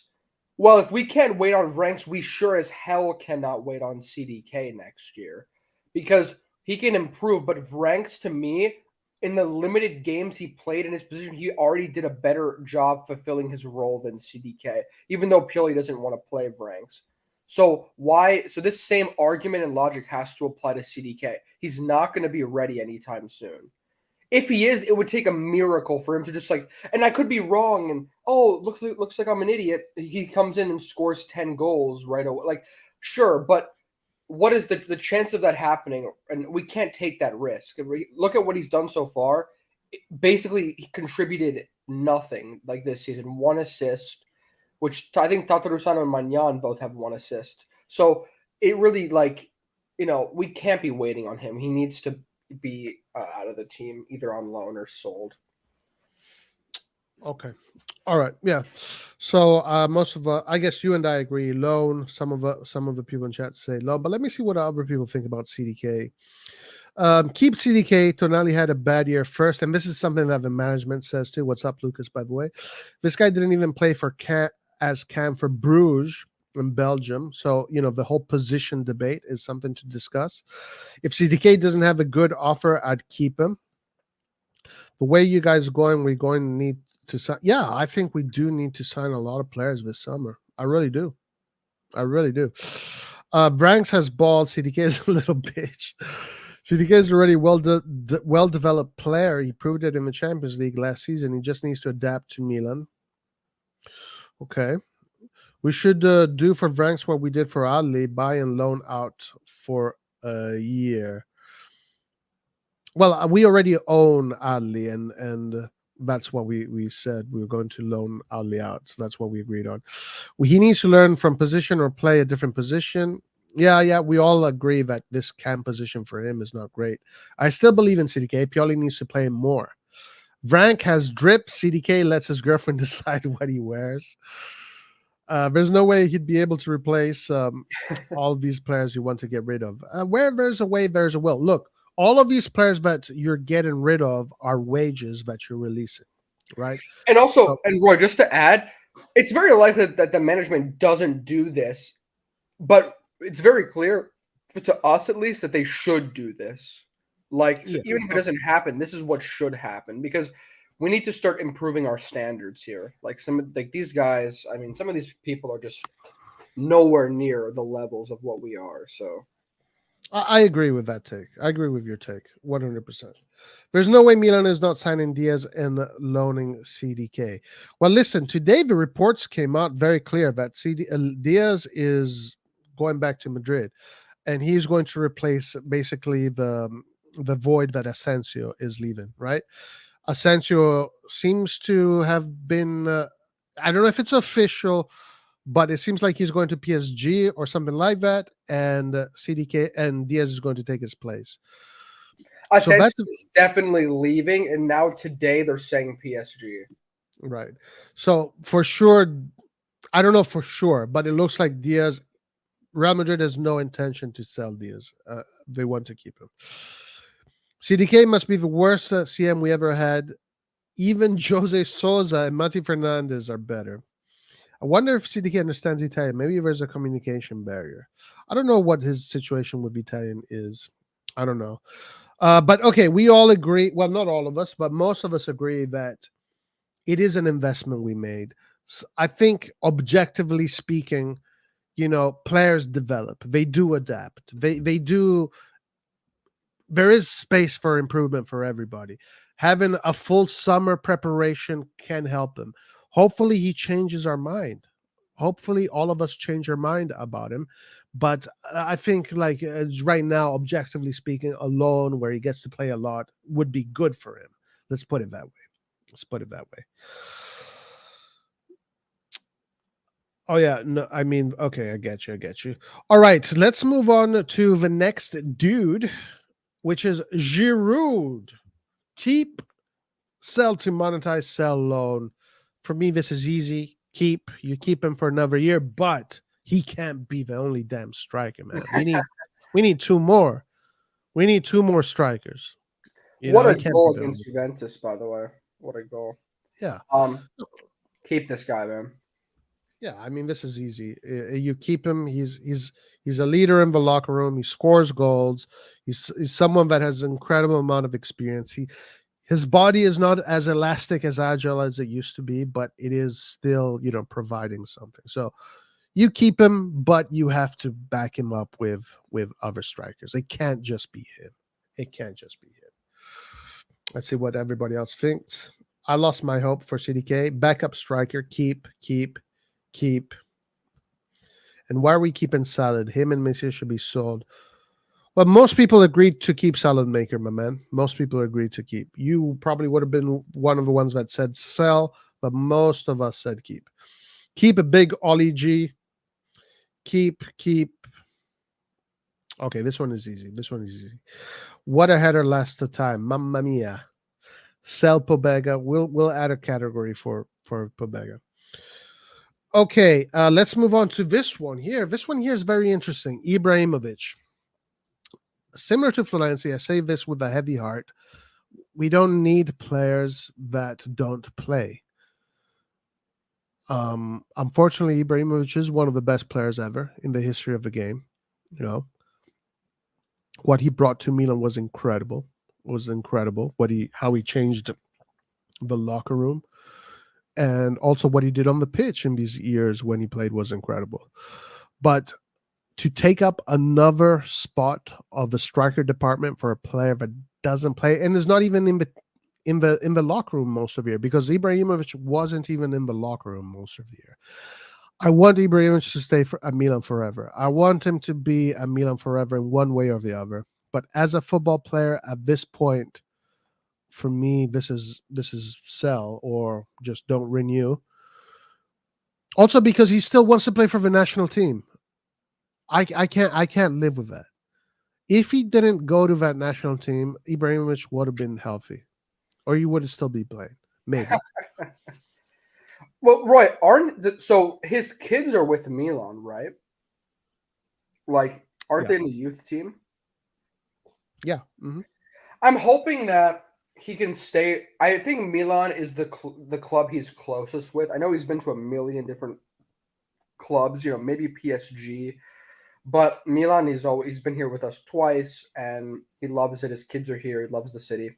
So I think that I can see him with the club in the future in some way if he wants to. He does his own stuff. But yeah, as a player, I would agree. For me, I love Ibra, but I just we need players that can actually play, and he's just going to be an excuse for the management not to buy a striker. So. Damn, this one hurts, man. Put him in that tier hurts. Okay, another player that is one thing that we all agree with, though. I think most of us don't want to see Ibra go from Milan because we do see his value. So one thing is that we all agree upon here. I think most of us agree upon. All right, this one here very interesting. Marko Lazetic was sent out on loan to a German team or an Austrian team. I saw he had 10 games, no goals, no assists. I don't know how this player is developing. Hard to say. I would say for me, keep on loaning this guy for another few years and let's see what he looks like when he's 21, 22. So for me, I almost completely forgot about this guy, to be honest with you. Yeah, this guy needs to be loaned out. He's not ready yet. I'm just gonna say it as it is. If they're not ready to play for Milan and they're not going to be contributing, then they're not ready. I agree with Gensel De Mello here. Loan him out to a Serie A team, kind of like how we did with Colombo. Loan him up to a Serie A team, and let's see what he does in the Serie A, because that's going to be a good metric for us to see how he could eventually perform with Milan. Why is Colombo not here? Because Colombo right now is Lecce. He's with Lecce, and also Lecce has decided to activate their buyout clause. So now Milan has to either do the counter offer. Essentially, Lecce has decided to buy Colombo for 2.5 million. And now Milan has to decide whether or not to activate their counter clause, which is of 3.5 or something like that. So that's the situation with Colombo in this current moment. Yeah. Hey, by the way, yes. Oh, sorry, quick question. Will there be a Milan forum tomorrow? Yeah, the Milan forum is tomorrow. Yeah. What time is that? Your time? Similar time. Okay. Around between 9 and 10 Pacific. Okay, great. Okay, let's move on to Rafael Leao. Sell. Useless player. Sell and burn the jersey. Yes. No. Okay. Obviously, guys, do we even need to? All right. Is there an argument here to sell to monetize? Let's add a little bit of spice. Of course. Well, of course, if you want to improve the entirety of the team, if you don't believe in like our depth, you get rid of one player, you then have enough money to restructure the entire team. But of course, that's not the way it's going to go. Like, because we want to keep our best players and we believe in our core. So that's the way it's going to go. Nicholas Oh my Jackson. gosh. That guy, dude. Roy, I swear, when I was Nicholas Jackson's age, I was a better footballer. I swear to you. I swear to you. When I was like in my early 20s, I was fucking beast. I swear to you. Anyway, unless we get 200 million. The thing about, you sell Leao, you can get like 3 or 4 top level players. That's the argument, really. You can get literally 3 or 4 top level players if you sell Leao. That's the thing about these top champions. But I think that again, you keep your champions, you build around your champions. It is the champions that you keep in the team. They create the team. It's their team, and you keep them. So 100% keep. Hey Roy, I didn't tell you this, but when I was on Twitter, looking at like a bunch of soccer stuff, so there was this thing about Leao and like him renewing with Milan, and in the comments, someone tweeted and they replied and they said, "Oh, this is a terrible move. Like they're not even going to make Champions League because this is back when we didn't even qualify for Champions League," and the guy was pretending to be an Arsenal fan for some reason. It turns out, people like then in the comments, they found out that he was a Chelsea fan who was just pretending to be an Arsenal fan, and he just wanted Chelsea to sign Leao. So like he got absolutely exposed, and now Milan made the Champions League while Chelsea are like 12th place. They're out of Twitter, hell on earth. Twitter is hell on Twitter earth. is crazy. But hell on earth is 2 places: the WhatsApp RossonARI TV chat. That's hell on earth, and Twitter. Hisham says, sell out, build a few tennis courts for CDK, the tennis player. Yep. Leao, my favorite player after Ronaldinho. Wow. But honestly, we need to keep him for another 4 or 5 years, ideally. I agree with that. I definitely agree with that. Okay. What about Junior Messias? One game day he's Italian, another game day he's Brazilian. For me, this is sell, and this is one of the players that I would bring in, like I would swap in for another young potential superstar or already a superstar. So for me, Messias is sell. Yeah, unfortunately, I have to agree. I think Messias is not, a top class player. He's older now. I think his fairy tale run up to the top was great. He won the league and everything, but now it's time for him to go back down.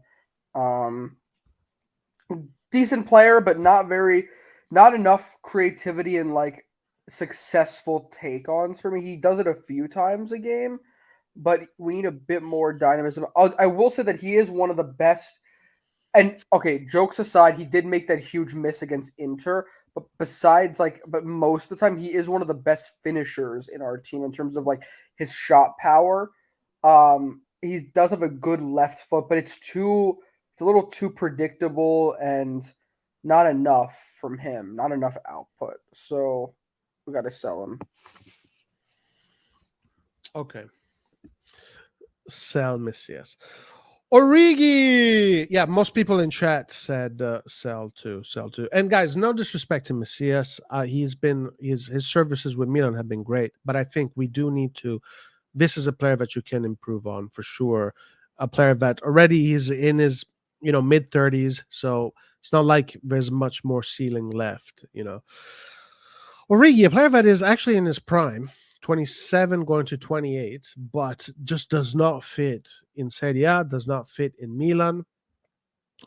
Flop of the season. Now, he came to Milan without a preseason. That is something that needs to be considered. If I say CDK needs a preseason, I also say that Origi needs a preseason. He came in injured, so he didn't have a full-on preseason, but it seems like he never really amalgamated. Another player that also seems to have a little bit friction with Pioli.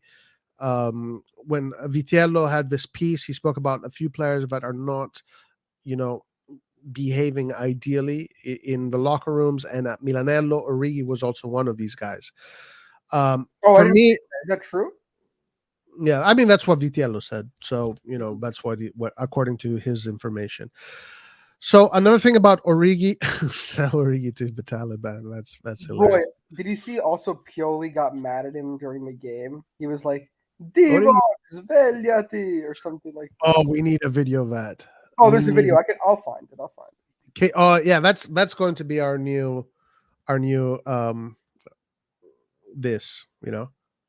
So for the forum, when people need to shut up because everybody's talking on top of each other, we have this. 1, 2, 3, 4. Doom tech, tech, doom tech, doom tech, tech, doom tech.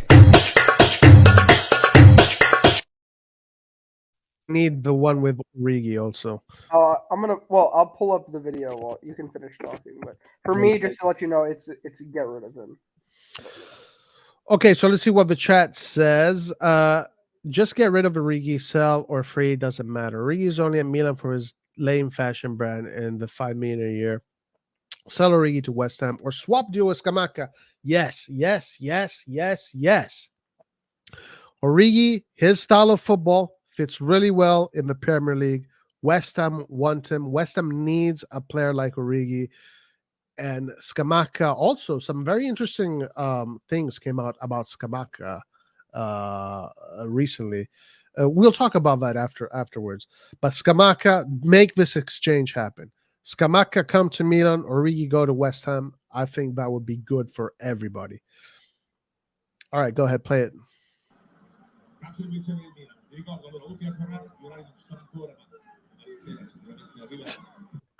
Damn.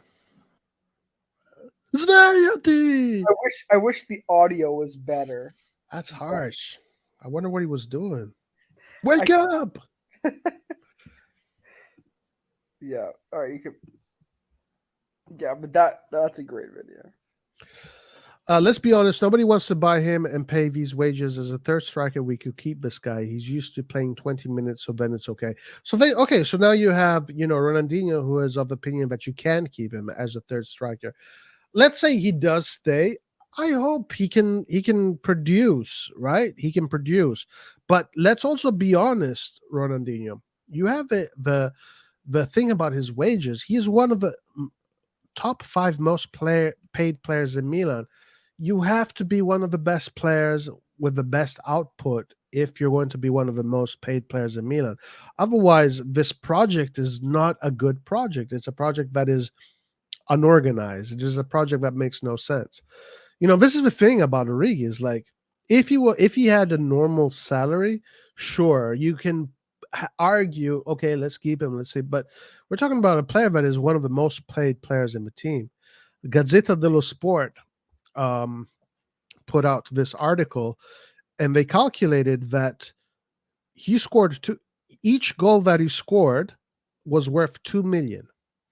So the goal that he scored against Monza cost Milan 2 million. And the other goal that he scored against that other team cost 2 million. It's a strange way of looking at it, but it is what it is. It is what it is. Hey, Roy, at the end of this, I have another funny video I have to show you. But also, when I share my screen, you could hear the video, correct? Yeah. Can't be a third striker with this salary. Origi is an integral part of our drip team. I need to see the video. Scamacca is like 10 times the value of Origi. Yeah, I agree. Don't make fun of Daddy Charles, Mr. CDK. One day CDK is going to shut us all up. One day. I wasn't convinced about Scamacca last year, but after our season, having no one that can break low blocks, he's my number 1 target. I think right now this exchange Scamacca Origi makes total sense. It should be done. If someone wants to pay for Origi, then sell. I only said it because I don't think it's realistic that someone would pay for him. And that is also another obstacle that needs to be surpassed. Like, he's got big wages and someone is going to have to take them up, So we'll see. Get that Zoolander actor out of my club. That's funny. I don't know who been worse for Milan between Origi, Mandzukic, and Fernando Torres. Yeah. All right, let's go to the last player, Ante Rebic, player that was the main topic of discussion of Antonio Vitiello's piece the other day, as players that are undisciplined, don't put much effort in training. The number 1 culprit is Ante Rebic. Rebic time at Milan is over. He is done with Milan. Milan, I guess, is done with him. He's been his services of Milan have been appreciated, but I think all of us agree that there's no point in keeping Rebic and we should sell. Antonio? Oh, bella ciao, bella ciao, bella ciao, ciao, ciao. Yeah, he's gone. He's gone. Ante ciao, ante ciao. Yeah, he's no longer needed. He's gonna go to Germany most likely. There's some clubs that want him there. So, yeah, enough said. Okay. Let's just do this category in out here like that, and let's put Kiar there. Let's put Bega in there. So so this category here of players that are somewhere in between, and I think Vranks was in there as well. And Roy, listen. Just to put into perspective how much of an improvement these players are to some of the players we've had in the past, and just to like kind of lift them up after all this like banter we've done, I have a good video to show you. Okay, go ahead. Okay. Can you see this? That's Can you see hilarious. this? Roy, can you Yes. see? Yeah, Okay. yeah, I can see it. This here is the top 11 flops of all time Milan. So enjoy this video, guys.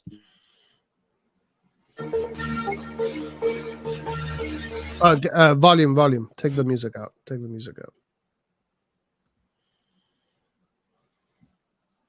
Antonio Donnarumma. Fode Balotelli. Oh, who is this guy? Vergara. I can't even remember him. Kevin Constant. Damn. Look at those dribbles.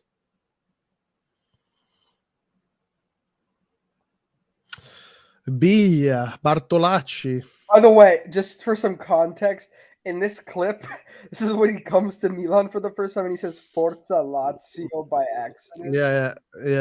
That's And right. He's signing Milan jerseys, and he says Forza Lazio. Yeah, and then when he said that, the guy was like, "Oh, Forza Lazio incominciamo bene," which means like we're starting off on the right foot. Yeah. With beating that from that moment, you just know that this guy is gonna be a flop. I mean, Is that it? Or was that it?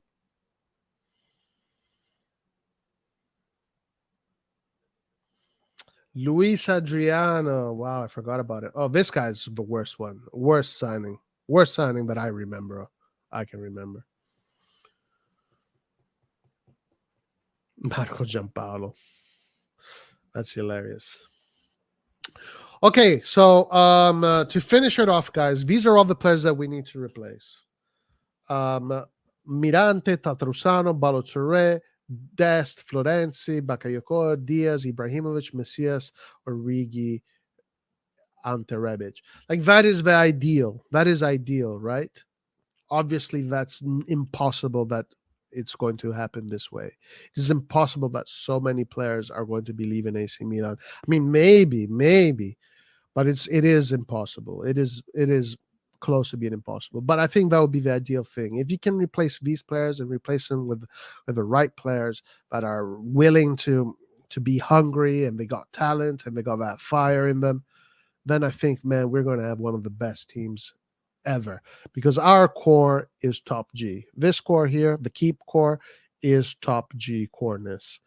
Magnan, Calabria, Teo, Kalulu, Ciao, Tomori, Benacer, Krunic, Salamakers, Tonali, Giroud, Leao. If we can amplify that and add all of these positions to that, also Chiara and Pobega in there too, there's a lot of room for improvement. But let's also be realistic. Difficult that so many players are going to go. Yeah, so many.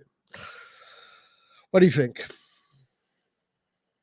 yeah, man, we need some deep cleansing in this team. We also need to understand what the heck Pioli wants, because at the end of the day, if we're going by what Pioli wants, it looks like a lot of these players that we want to give another shot are going to leave. Other players that, we would like to keep, or maybe we want to see leave, we're going to keep. So it's kind of confusing. Also, will we be able to sell these players? Because Origi will not be easy to sell. We'll see if we can. Even like a Rebic could be harder to sell if we don't find the right offers. So it's really hopefully like we just have enough options where we don't have to rely on these players anymore. Because there's some people that are just not reliable enough. Yeah, so let's be realistic. Most of these players are going to keep staying at Milan, but we are going to get new players like Sportiello, Kamada. Those are two players that are coming in. Yeah. Hopefully, SMS. If Brahim Diaz is going out, I think Kamada is already the replacement. But that means we have the money now to go for an SMS.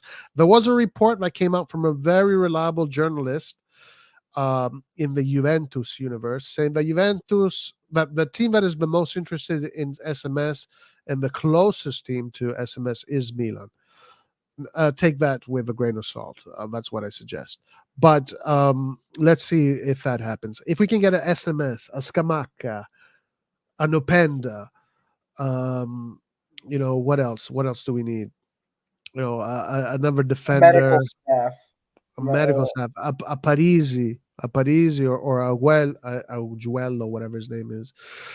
All these names would improve a team drastically. Hopefully, this Mercato is going to kick ass. I really hope By the so. way, I like the comment about the banter era, and I'm not.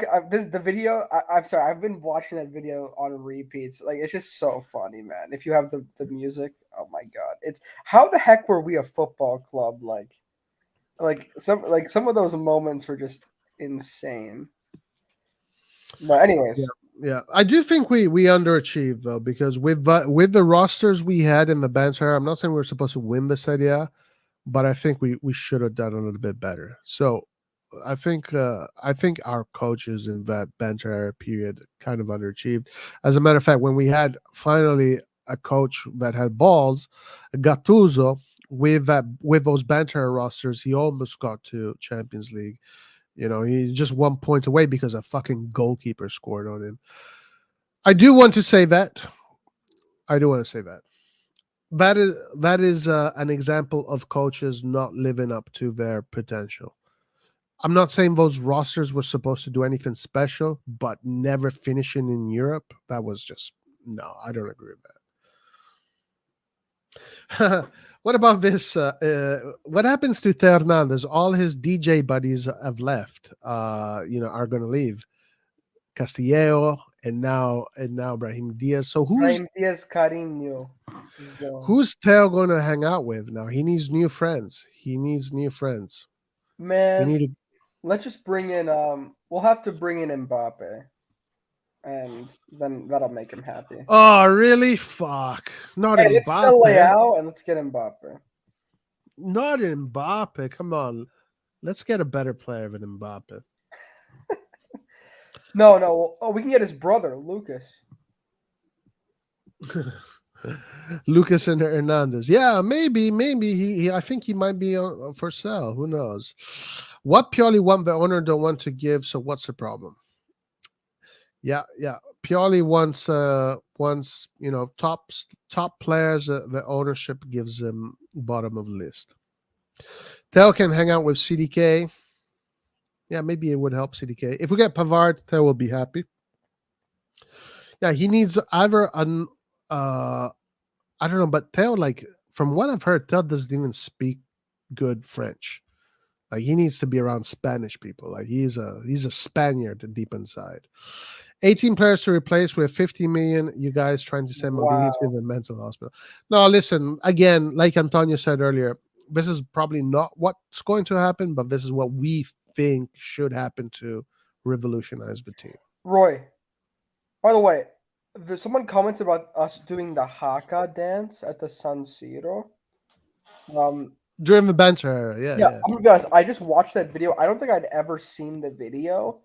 First of all, what the heck is like? Why?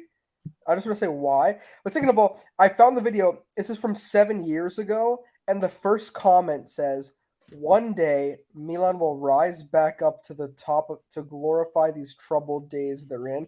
They'll look back at the nonsense that was allowed for way too long.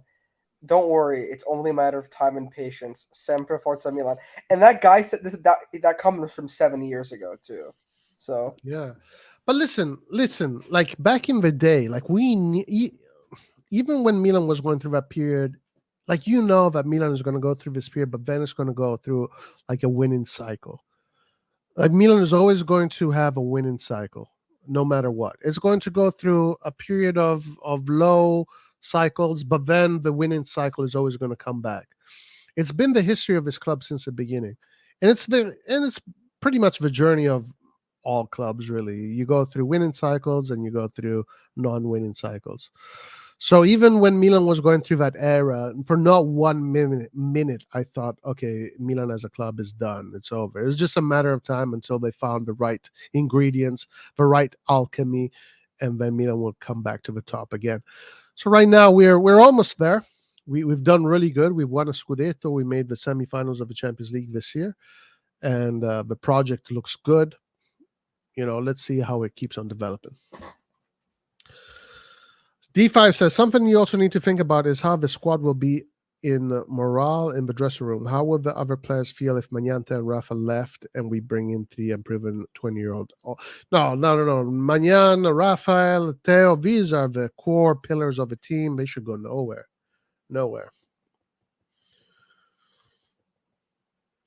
Oh, look at this. According to Christian Pasmino, Italy U20 Milan player scored a brace for a result 2-2 against Poland U15.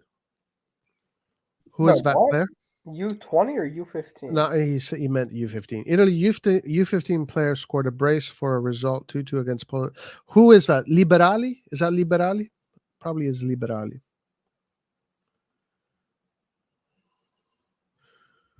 Roy, who was your favorite banter era player? Bonaventura. Well, Bonaventura's a good player.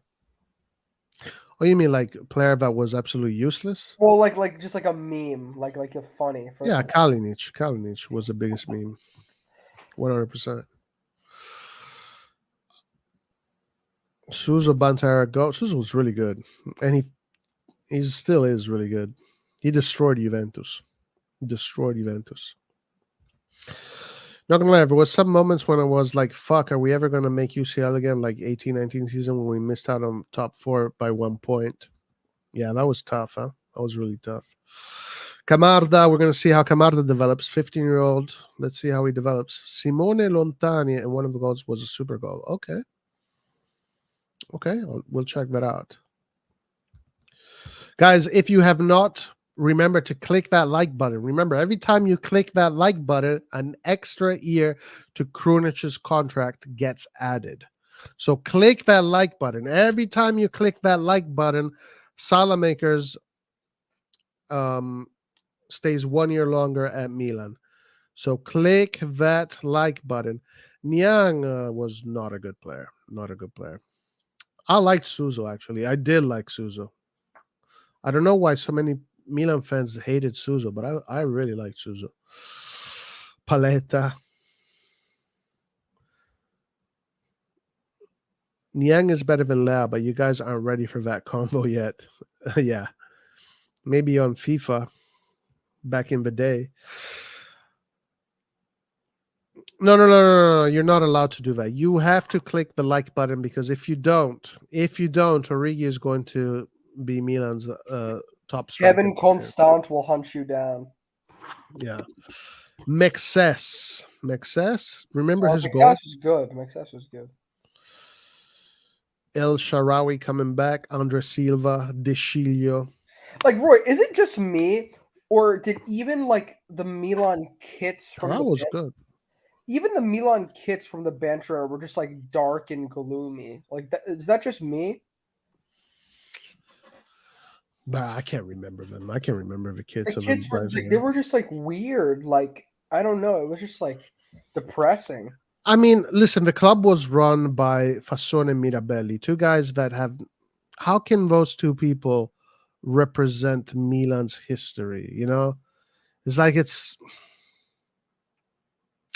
when Berlusconi came. Berlusconi is this, this character that is bigger than life, and Berlusconi, is this super kind of person, right?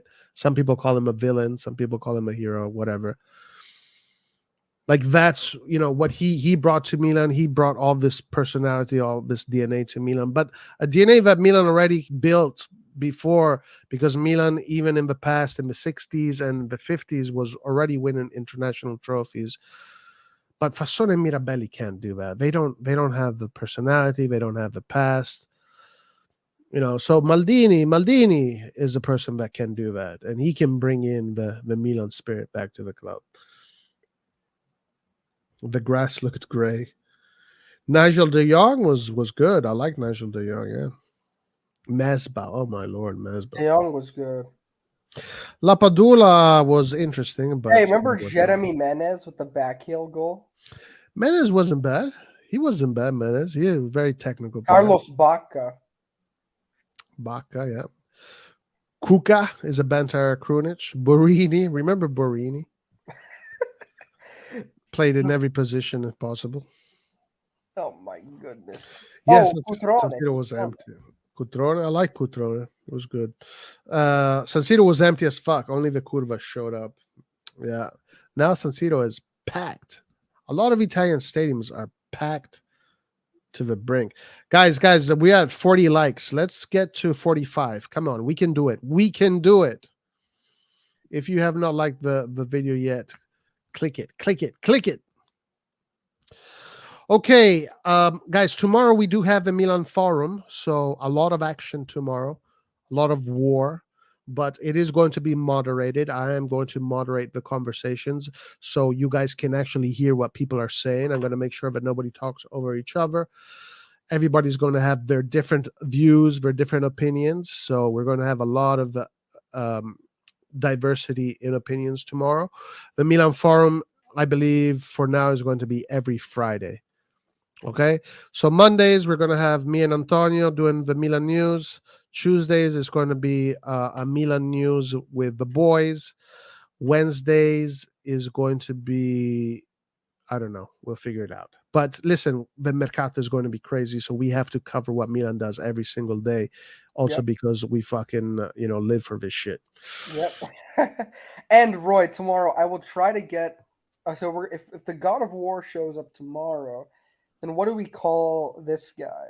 Like the boomer of boomers is coming. Well, your buddy Lurk calls him, the M word. What? Wait, Mussolini. M word? Oh. No, he's tomorrow. Liart is going to be here. Kratos. That's gonna be fun, man. I can't. No, we gotta have these crazy debates. The thing, I don't know. I just those. But Roy, don't talk about Italian coaches, please, because that's not gonna go well. No, I said M Mussolini. I didn't say M Mussolini. Actually, 16-year-old Donnarumma was the only spark of light in the banter, and then he betrayed us. They call Conti. No, not Liart. Liart is Kratos. Lurk called Antonio's dad Mussolini. That's what he said. Dude, I don't know how to describe him. He's just a force of nature. But yeah. Let's not get into that. Those are that's non-football stuff. Whatever. Dude, why is Lurk Milan like? Does he want to fight me or something? Like, what? No, I don't think so. No, not at all. Is he like some burner account or something? Alex. Fernando Torres. Remember Fernando Torres? He scored 1 goal. Fernando Torres now looks like a freaking WWE wrestler. He's all steroids. Man, that guy takes a lot of steroids. He looks like the ultimate warrior. Okay, so let's see. It's all trolls, Antonio. It's all trolls, bro. We're just having fun. 10K subscriber special is Antonio versus Lurk boxing match. Yes. We'll set that up. We'll set that up. We need Guido versus Roy WWE Super Slam Yeah, we'll have the coach conversation. trampoline. But sorry, Vasil, 3 p.m. would be 12 p.m. Pacific. Unfortunately, I have to do them earlier, my man. I'm really sorry, brother.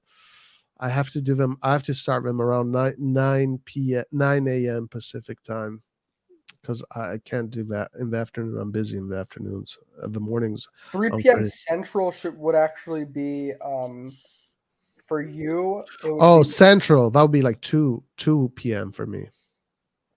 no, Or it 1 would be p.m. it 1 would p.m. be 1. Yeah. Yeah, that's too late. That's when I have to close the live, my man. I'm really sorry, Vasil. Hopefully you can join us, but for now, at least for now, I have to do them at this time. Look at Joel. Look at Joel. This is what I love to see. This is what I love to see. Joel is now. Joel will be in my corner. Joel will be in my corner. So you put it in the bets, huh? You put it in the bets.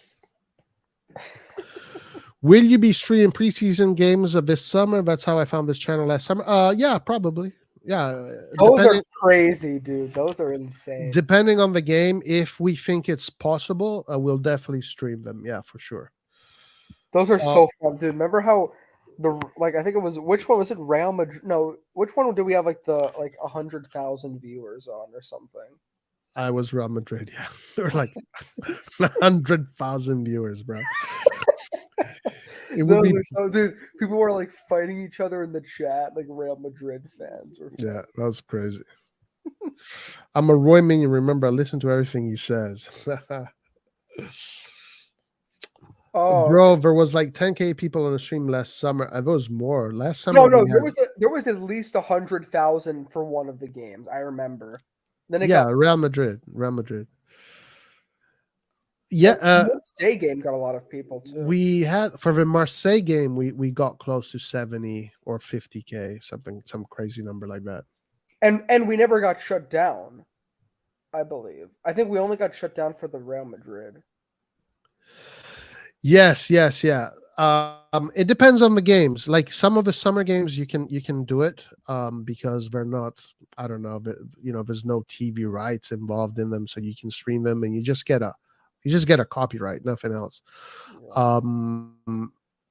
It depends. We'll see, but we're definitely planning to do that. Yeah, for sure. Hey Roy, are you gonna go to any of the LA games? I am planning to go to Milan Juventus because it's in LA. Yes. There's like multiple games in LA, I'm pretty sure. I think we have Milan Barcelona and Milan Juventus. So I'm going to go to the Milan Juventus one since it's a Serie A kind of game. Because you're a Juventus fan. Because I'm a Juventus fan, bro. I think it was the Marseille game. Milan versus Real Madrid again this summer. Yeah. Oh, Milan Vicenza. Right. Nice, Hisham. Hell yeah, brother. Milan is coming to the US this summer. Y'all going? I think I'm gonna go. I do not live in Milano. I do not live in Milano. Roy is in Los Angeles. Okay, listen. So we did our sell or not to sell tier. We spoke about Leao's renewal. We spoke about Kamada being a Milanista, and he is excited to join AC Milan. Let me just check if there's anything new that has come out. I think today is a slow news day. So, it was a perfect day to do this tier list. And thank you, everybody, for participating in the tier list and giving your input as well. But tomorrow we're going to do the Milan Forum, and we're going to cover news pieces, and we're going to have everybody involved. Guys, so join for tomorrow. The Milan Forum is always a freaking party. It's always a freaking party. So make sure to join us tomorrow. Make sure to give us your input. And make sure to like the video and be a Milanista. Roy's a Russian spy. I told you guys. A lot of Asians became Milanista after Honda. It is true. Kind of like South Korea. A lot of South Koreans are going crazy for Napoli now because of Kim. So Kamada is definitely going to bring the Asian market. Yeah. Yeah, but also I also heard that what's it Yeah, called? Yeah, Italian Roy's American. Italian, yeah. Anch'io sono italiano però. But Roy, well, listen. I heard oh shoot, I just had a brain fart. What was I gonna say? What was I gonna say? Oh yeah, well, because I saw this lurk comment and I forgot what I was gonna say. Yes, FA Cup, guys. Man City versus Man United. We're gonna get this W. Come on, citizens. Oh, that sucks, dude. Like, what? The treble is ours. So in the Champions League, who are you going to go for, Inter or Man City? Oh, Man City, 100%. 1,000%. Oh, I was going to say this about Asia. I was going to say that I heard that Milan, because Milan used to play the intercontinental like cups or whatever, in like Asia. Japan. Yeah, like that's why we have a lot of Asian followers. Yeah, that's true. So guys, check this out. Before we leave, we do have some new reports. It looks like De Kettler is looking to start from the beginning. According to this report, De Kettler to play from start in Milan's clash against Verona. Probable formation against Verona. So let's see what we have. Probable formation: Magnan, Calabria, Ciao, Tomori, Teo. So basically our best defensive line currently. If I guess Tonali, Krunic, Verona's going to be so mad. The pivot, Messias, De Kettler, Leao, Giroud. So basically our same formation against Juve minus Brahim Diaz. De Kettler is going to play. Interesting game. It's a game, honestly, I don't really care about this game so much. Like for me, I'm already in summer mercato mode. The season is over. I don't really care about this game, but yeah, it's going to be fun to watch Milan one last time. I love watching Milan. And listen, I'm actually very happy that for once we don't have to be stressed out like crazy for the last game of the season. Like, it's nice to like have the job done. That Juventus game, I wasn't expecting that to go well, like knowing us. So yeah, I'm happy that we're able to just relax. Yeah, and in honor of CDK, let's just do this one more time. 1, 2, 3, 4. Doom tech, tech, doom tech, doom tech, tech, doom tech. And listen, Roy, this is going to be CDK's game. I'm predicting a CDK goal this game. Bruh, it would be amazing if the last game of the season he can get a goal. That would be incredible. That would be a good omen for the future for him. Hopefully, man. Listen, I don't wish any ill on anybody. No Milan player. I want CDK to become the best ever. I want Origi to become the best ever. So let's not get it twisted. When we talk shit about these players, we're not saying it because we have agendas or because we want these players to fail. We just say shit because that's what we see. Roy, don't say who you're going for because Laird will jump in. Wait, who's Laird? Yes. Oh, of course he's going for Man City. Okay, perfect. Let's go. Laird is going to go for Man City. I am. Yeah. Well, listen. We'll talk about it when we get there. By the way, for Paul, now, why is Paul saying that I have a British accent when he literally is British? Like, I don't get where he's coming from. Paul is English, bro. Paul is 100% from. He's a London native. He's a Londoner. He is Englishman. Englishman in New York. Englishman in New York. Fish and chips. Listen, fish and chips is his favorite. Plate. He's a Prem fan. Lurk Milan equals Laird Milan. Ooh. CDK will. Oh, can I find a clip of Leao? Laird Milan. Roy, can I put a Leao gritty video in the thing? Look, D5.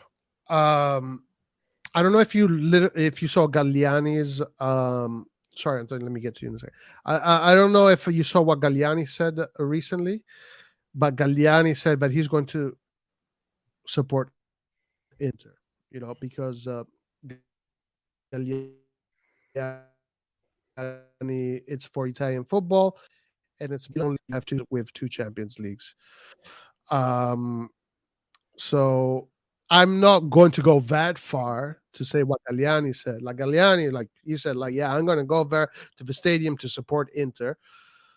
I'm just going to, I would say, I'm going to put it this way. I'm going to be 100% honest with you. I would rather Inter wins just because, so, the Champions League. So if England wins, then England is going to have 15 Champions Leagues and Italy is going to stay at 12, I believe. So if Inter wins, then the Serie A is going to go to 13 Champions Leagues, and in the Premier League is going to be at 14. So, we can catch up to them. But, whatever. None of these teams are teams that I support. That is the only reason why. Well, I disagree with that, but it's whatever. We know you, bro. We know what your. I want. We know you. I don't want Inter. The only thing we have over Inter in terms of like trophies is UCLs. I don't want, and I really, really don't want Inter to start getting closer to us. Like, seriously, it's a slap in the face. Yeah, and also, dude, also one thing that I really cannot stand is what Man City did and how they fucking disrespected us so much. Wait, but you were not. You said before that it wasn't disrespectful just because they did the jersey thing. So basically, these guys have their second jersey, which is our colors, the red and black, because it's a homage to Milan, which is cool. But then they fucking end that stupid ad. Like I was enjoying it. It was a nice ad. It was a nice little montage that they put together of the players, and it's a nice little piece. But it ends with "in with the new, out with the old," or "out with the old, in with the new." Fuck you. That is disrespectful. So no, fuck Man City. I'm not going to support Man City after they fucking say shit. Haaland! It's Kevin De Bruyne, the best cam. Come on. Like these guys fucking spat on AC Milan by saying that shit. In with the new, out with the old. Fuck you guys. Who are you guys? You guys are nobody. You're wearing our colors because you have an inferiority complex towards us. And then you fucking put out an ad saying, in with the new, out with the old. That's super disrespectful. So fuck that. I'm not going to support Man City after they pull. Look at this, guys. Look at this. Kevin De Bruyne. This is the truth. This is the truth about Antonio. This is who Antonio really is. He is an imposter. He is an imposter. No, I'm just trying to get KDB to join Milan, man.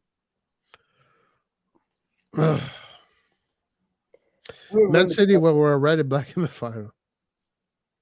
Is that true? I don't know. Probably not. And also, Milan never wears red and black in the final. Well, sometimes they do. I guess. Sometimes they do.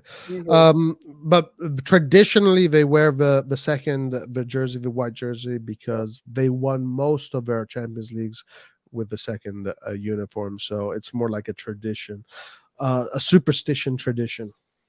Yep. I don't care about the England versus Italy thing. We have 7. That's all that matters. That's fine, dude. I totally respect that. I don't, everybody is entitled to their own reasoning. Man City will wear red and black in the final. Dude, I hate that. Antonio, you're going to let Roy diss your team? Yeah, Antonio. Man City sucks, Antonio. Oh, my God. See, guys, I told you Antonio's not Italian. Antonio is a citizen. I don't like City either, but now we got no choice. I'll never, ever in the entirety of my life support Inter in a UCL final. I would trade 100 random lives for Inter to not win it. Yeah, man, I get the rivalry. I totally get the rivalry. I understand it. Yo, bring back Berardi. Bring back Berardi. Show me Berardi. Yeah. This is the guy we need to get, guys, for that right wing. This is the one. Every single, there are a few things that are guaranteed, every year. It is a guarantee that Messi wins the Ballon d'Or every year. Look at D5's comment. I would trade 100 random lives for Inter to not win. It is a guarantee. One of the guarantees in life is that Antonio is actually a Man City fan.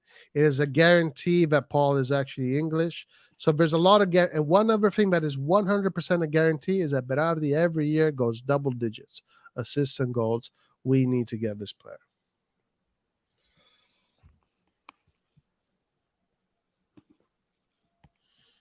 This guy, dude, he fucked up, man. He should have joined Milan. Sanchez, he fucked up.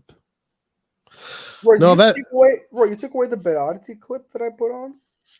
Yeah, because we get a fucking copyright and they block the video for that stupid clip that is not even funny. It's such a funny clip. It is such a funny clip. Dude, it's not even funny. Okay, listen, I think we covered everything for today. We covered everything for today. Yep. And tomorrow the Milan Forum. Yeah, so guys, join us for a Milan Forum. I'm going to hopefully get the master to join. Yeah. I'm going to be moderating, so, I know he likes to talk over everybody, so be ready for that. But I am going to be moderating tomorrow. I'm going to make sure that let's get Lucas in too. Yeah, if Lucas wants to join, he can come in. So tomorrow, Milan Forum, guys. Looking forward to that. It's going to be fun. And when is the game? The game is on Sunday, right? I think so. No, it's not on Sunday. It's on Sunday, the 4th. Then, guys, last game of the Serie A. Then straight into the Mercato. Yeah, man. Let's do it. All right, guys. Did you guys see the video? Yeah, whatever. The ref. I don't blame the ref. I blame Mourinho for that game. All right, guys, listen, that's it for today. Thank you very much for joining us. Please click that like button on your way out. What are you waiting for? And Forza Milan. No fucking Man City. Fuck Man City. Forza Milan. And join us tomorrow. We're gemellati, though. Ma che gemellati, dude. I would never in a million years. Never in a million years. Smash the like button. Grazie mille. Rock, be there tomorrow.